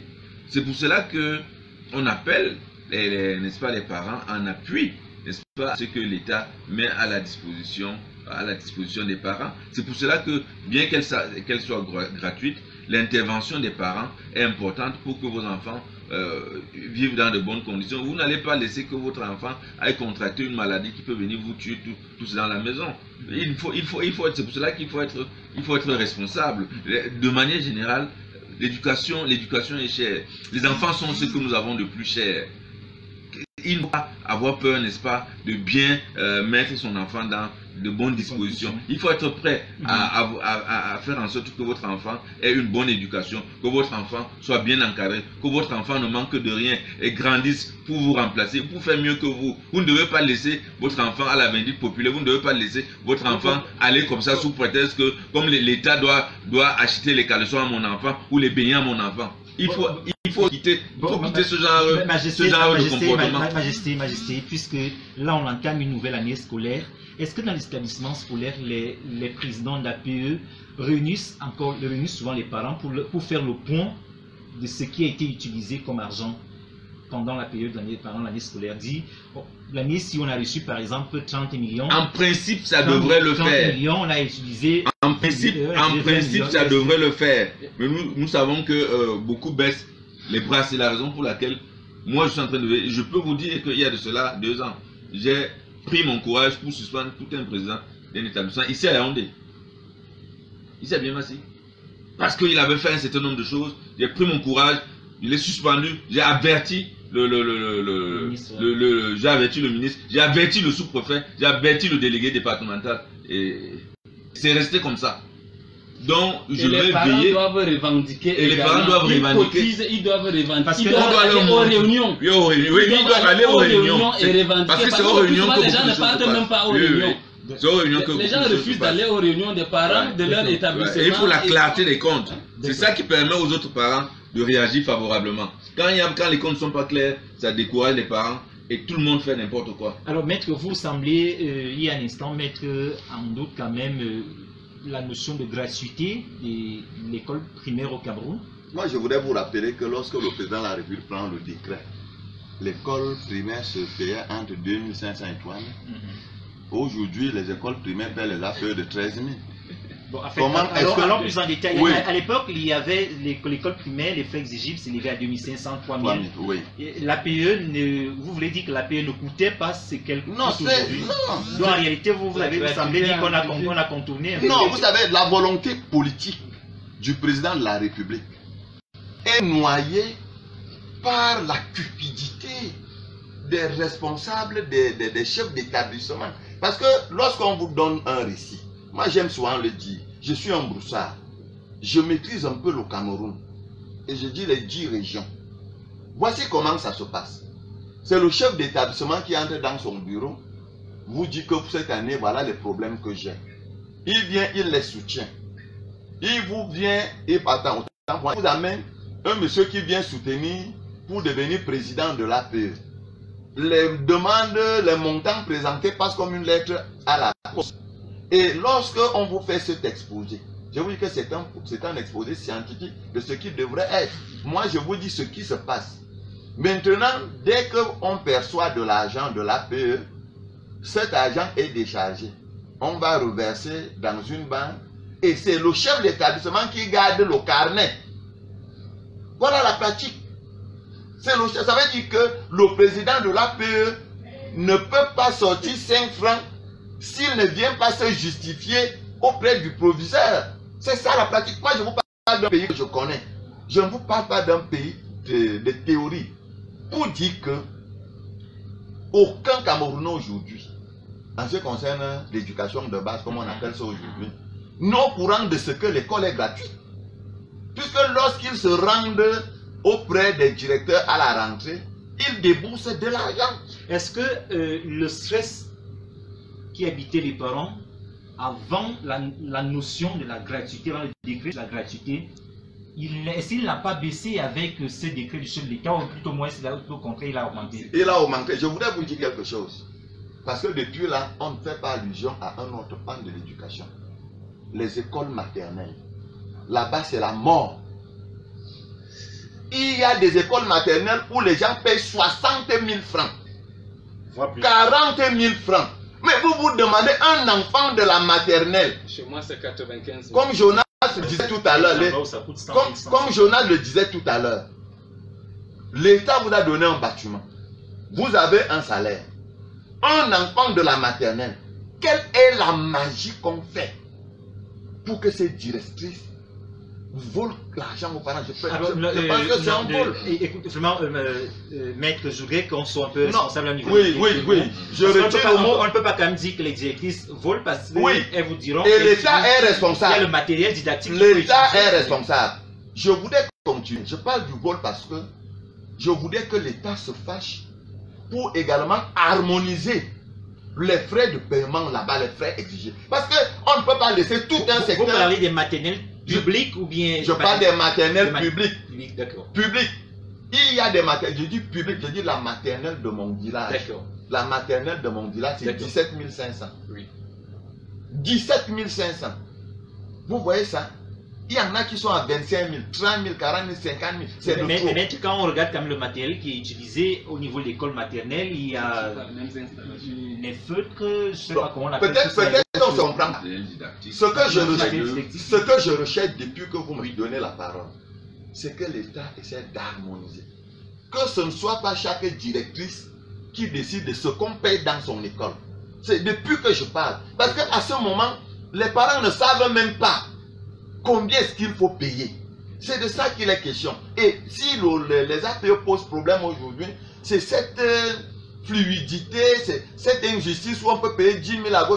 Pourquoi les Camerounais, en dehors du fondement des frais informatiques, pourquoi les Camerounais ne discutent pas? Parce que tout le monde sait qu'à Yaoundé c'est 5 000, dans l'arrière-pays c'est 5 000. Pourquoi on ne peut pas le faire pour les écoles maternelles, pour les écoles publiques? Pourquoi on ne peut pas le faire partout ailleurs? Qu'on harmonise un montant raisonnable. C'est cette façon Je vous dis, quand on vous dit qu'on vous paye dans une école maternelle au village, c'est pour faire quoi? Il y a une seule maîtresse. D'accord, c'est compris. Je voudrais qu'il nous reste une question sur la rentrée scolaire. Elle porte maintenant sur la santé. Je voudrais que chacun d'entre vous peut-être place un mot. C'est une deuxième rentrée scolaire qui intervient dans un contexte de Covid-19.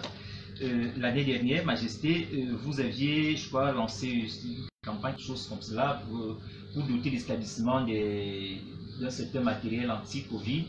Et cette année, s'il y a ce variant Delta qui est jugé plus dangereux, c'est une rentrée qui intervient également dans un contexte de vaccination contre le Covid-19. Et du coup, on se dit, est-ce qu'il n'y a peut-être pas, pour maximiser les chances, harmoniser, peut-être décider d'une vaccination, je ne vais pas dire obligatoire, mais amener, moi aussi je vais un peu jouer avec les mots comme vous, est-ce qu'on ne peut pas décider que tous les enfants soient vaccinés, c'est-à-dire que dans ce carnet médical qu'on exige, qu'on consigne, que tel a été déjà vacciné pour éviter que les enfants soient exposés à ce variant Delta qui est jugé très dangereux aujourd'hui?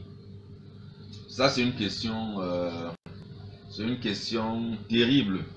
Qui concerne bien les parents, l'élève aussi. Oui, la responsabilité des parents. C'est une question terrible, étant donné que... Je rappelle quand même que juste oui. Ici, la vaccination, elle n'est pas obligatoire. Tout à fait, tout à fait, tout à fait. La vaccination n'est pas obligatoire.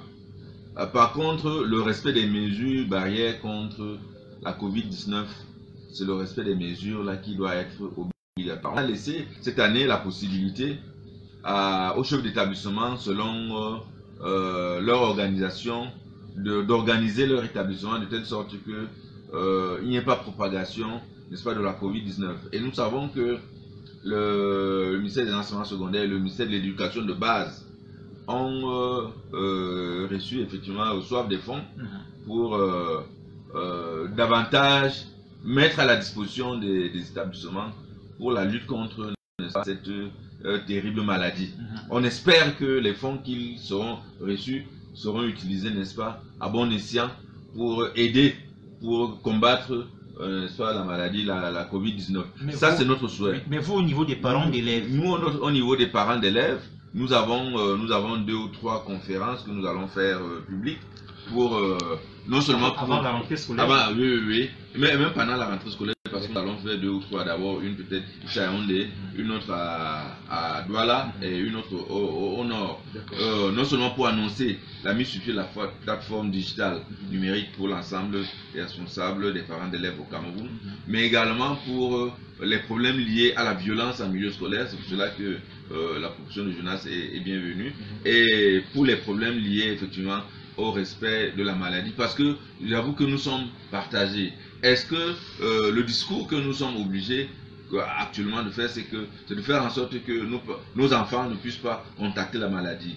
Si nos enfants ne doivent pas contacter la maladie, est-ce que le vaccin nous garantit que nos enfants ne vont pas contacter la maladie?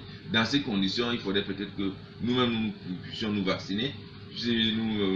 Parce qu'il serait difficile de décider que l'enfant soit vacciné si le parent lui-même n'est pas vacciné. Donc voici, n'est-ce pas, c'est une problématique réelle. Et vous savez que les différents comités scientifiques, que ce soit au niveau des pays occidentaux qui ont la technologie de pointe, qui ont la médecine de pointe, ou même là-bas les gens sont effectivement divisés, mais de manière générale, quand même, on voit que ceux qui se font vacciner et qui veulent la vaccination sont de plus en plus dominants, sont de plus en plus majoritaires.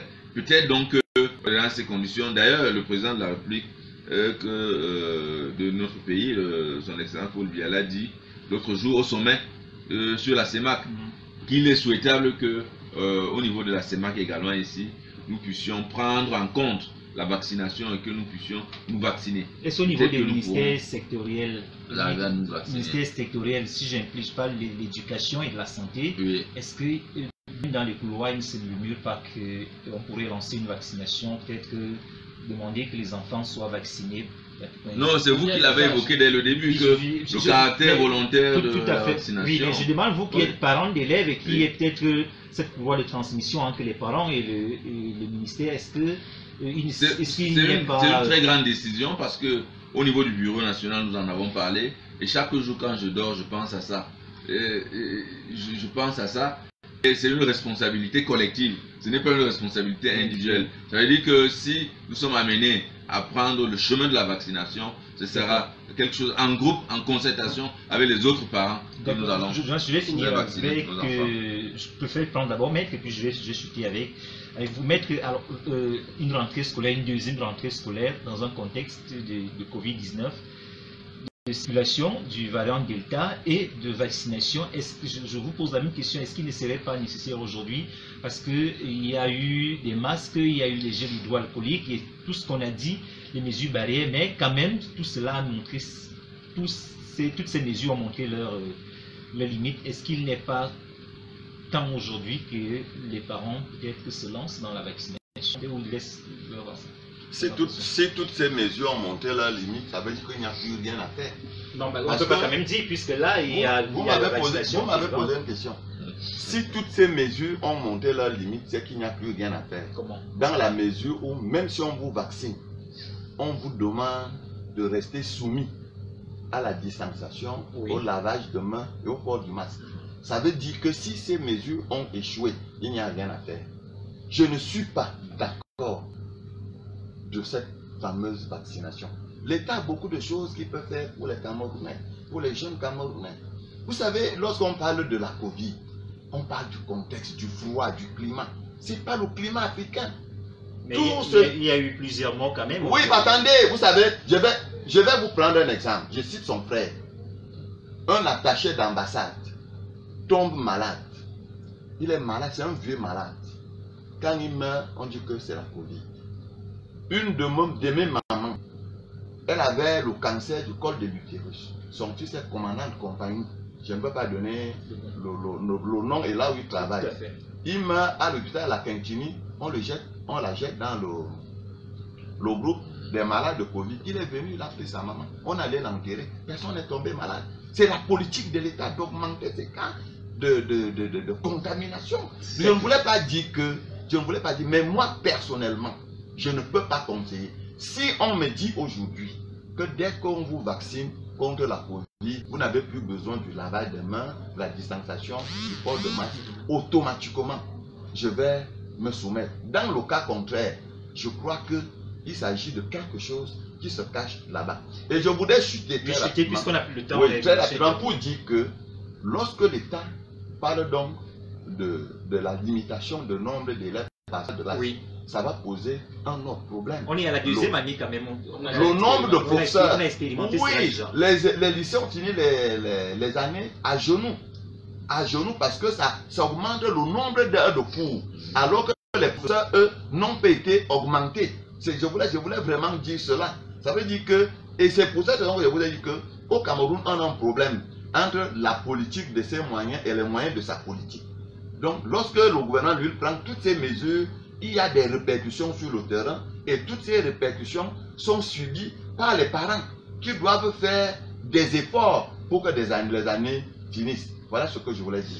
Oui, Jonas. Bon, contrairement au maître, moi j'encourage les citoyens à se faire vacciner. Moi je suis déjà vacciné, j'ai pris les 2 doses de Sinopharm. Et vous êtes encore en vie? Non, j'ai pris les 2 doses de vaccination et je voudrais également dire, peut-être c'est le titre que vous ne voulez pas présenter, vous me présentez seulement comme journaliste. Je suis à la tête de Family Club, une organisation qui est partenaire du ministère de la Santé. Moi je ne suis pas vacciné, mais je suis aussi debout.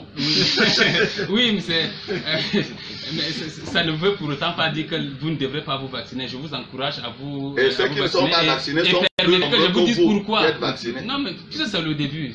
Écoutez au moins, j'ai eu le prix de champion de la vaccination 2021 au Cameroun, décerné par le ministère de la Santé, parce que je travaille sur les questions de vaccination depuis. Mon association, je l'ai créée depuis 2011, 10 ans déjà. Je comprends 10 ans. ta position. Non, oui, vous pouvez comprendre comme vous voulez. Je travaille depuis 10 ans dans l'éducation, aux bonnes pratiques sociales, bonnes pratiques de civisme et aux bonnes pratiques de santé.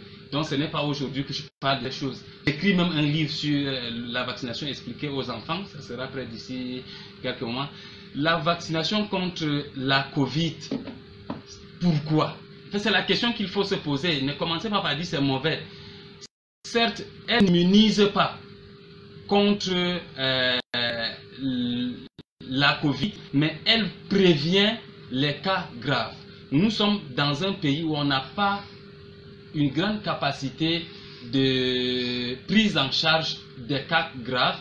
Si on a déjà 1000 personnes qui ont besoin d'oxygène, on ne pourra pas sauver des vies. Donc, en santé, toutes les solutions, chaque lueur d'espoir est une solution. C'est-à-dire quand il y a un problème de santé et que vous venez avec une première solution, même si cette solution permet de prolonger la vie d'1 heure, on admet d'abord. C'est pour ça qu'il y a, pourquoi on fait la dialyse aux gens. On pouvait dire, bon, toi on va remplacer le sang chaque fois, pourquoi on te laisse? Mais comme c'est la solution, on dit non, voici une solution, à chaque fois elle revient pour qu'on te fasse la dialyse. Pourquoi des maladies comme le cancer, on continue à faire la chimio? La chimio. C'est parce que c'est la solution qui est encore là. Et la solution qu'on a encore dans la lutte contre la Covid, la vaccination fait partie des meilleures solutions maintenant, parce que le respect de la distanciation sociale, le port de masque, le lavage de mains, on constate qu'à travers le monde, les gens ne respectent pas. Et pour les parents, il est utile. Vos enfants ne feront pas la maladie, même s'ils prennent, les enfants de bas âge ne font pas la maladie, s'ils contractent la Covid, mais peuvent entre vous contaminer. Donc c'est utile pour le parent de faire vacciner tous les majeurs. Ici au pays, c'est jusqu'à 18 ans. En France, dans d'autres pays, on est en train de, les scientifiques sont en train de tabler sur 12 ans, ce n'est pas encore admis. Les enfants de 12 ans certainement pourront prendre le vaccin, mais ce n'est pas encore effectif. Ici, c'est 18 ans. Tant que possible, moi j'encourage les parents à se faire vacciner. Et tous les enseignants civisme, ils savent qu'ils seront en contact avec nos enfants. Moi, je serai davantage rassuré si je vais à l'école, je vais demander dans mon établissement si ceux qui vont tenir mes enfants seront vaccinés. Là, je vais le faire. Je ne serai pas rassuré. Je ne serai pas rassuré. Ils doivent. Si vous, je reviens à Maître, parce que depuis la Maître tire sur l'État. Voyez donc une décision que le gouvernement a prise. Le chef de l'État dit, parmi les solutions pour lutter contre la Covid, vaccinez-vous. Les ministères sont en train de travailler pour que les gens se vaccinent. Vous dites que vous ne voulez pas. Après, vous allez revenir dire au même gouvernement que vous ne prenez pas de dispositions. Quand il y aura un malade dans votre famille, vous allez dire, mais on nous a abandonnés et tout. Donc, à un certain moment, faisons preuve de civisme. La vaccination peut nous aider. C'est compris. Faisons-nous vacciner. L'émission est terminée. On sort de cette émission avec cette réaction de Chirac Elias, il nous écoute depuis les États-Unis. Je crois qu'il répond à Maître qui parlait tout à l'heure du foie et il disait que la Covid-19 serait une maladie des zones hivernales. Des réseaux sociaux. Oui, Chirac dit vraiment le climat chaud ou froid n'a rien à voir. L'Arizona est aux États-Unis où en hiver on est à 40 degrés Celsius à l'ombre. Et c'est là où on a enregistré l'un des plus grands nombres de morts ici aux États-Unis. Donc attention.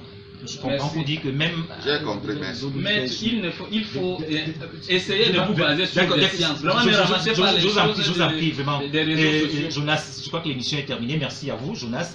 D'être passé. Vous êtes le directeur de publication de l'hebdomadaire Éducation. Je rappelle que vous avez également lancé une campagne citoyenne pour sensibiliser les populations à respecter les forces de maintien de l'ordre. Merci à Maître Raymond Chiazok, le président national du RDI, le regroupement des démocrates indépendants. Merci d'être venu. Merci enfin à Patrice Sa Majesté, j'allais dire, Patrice Ondondo.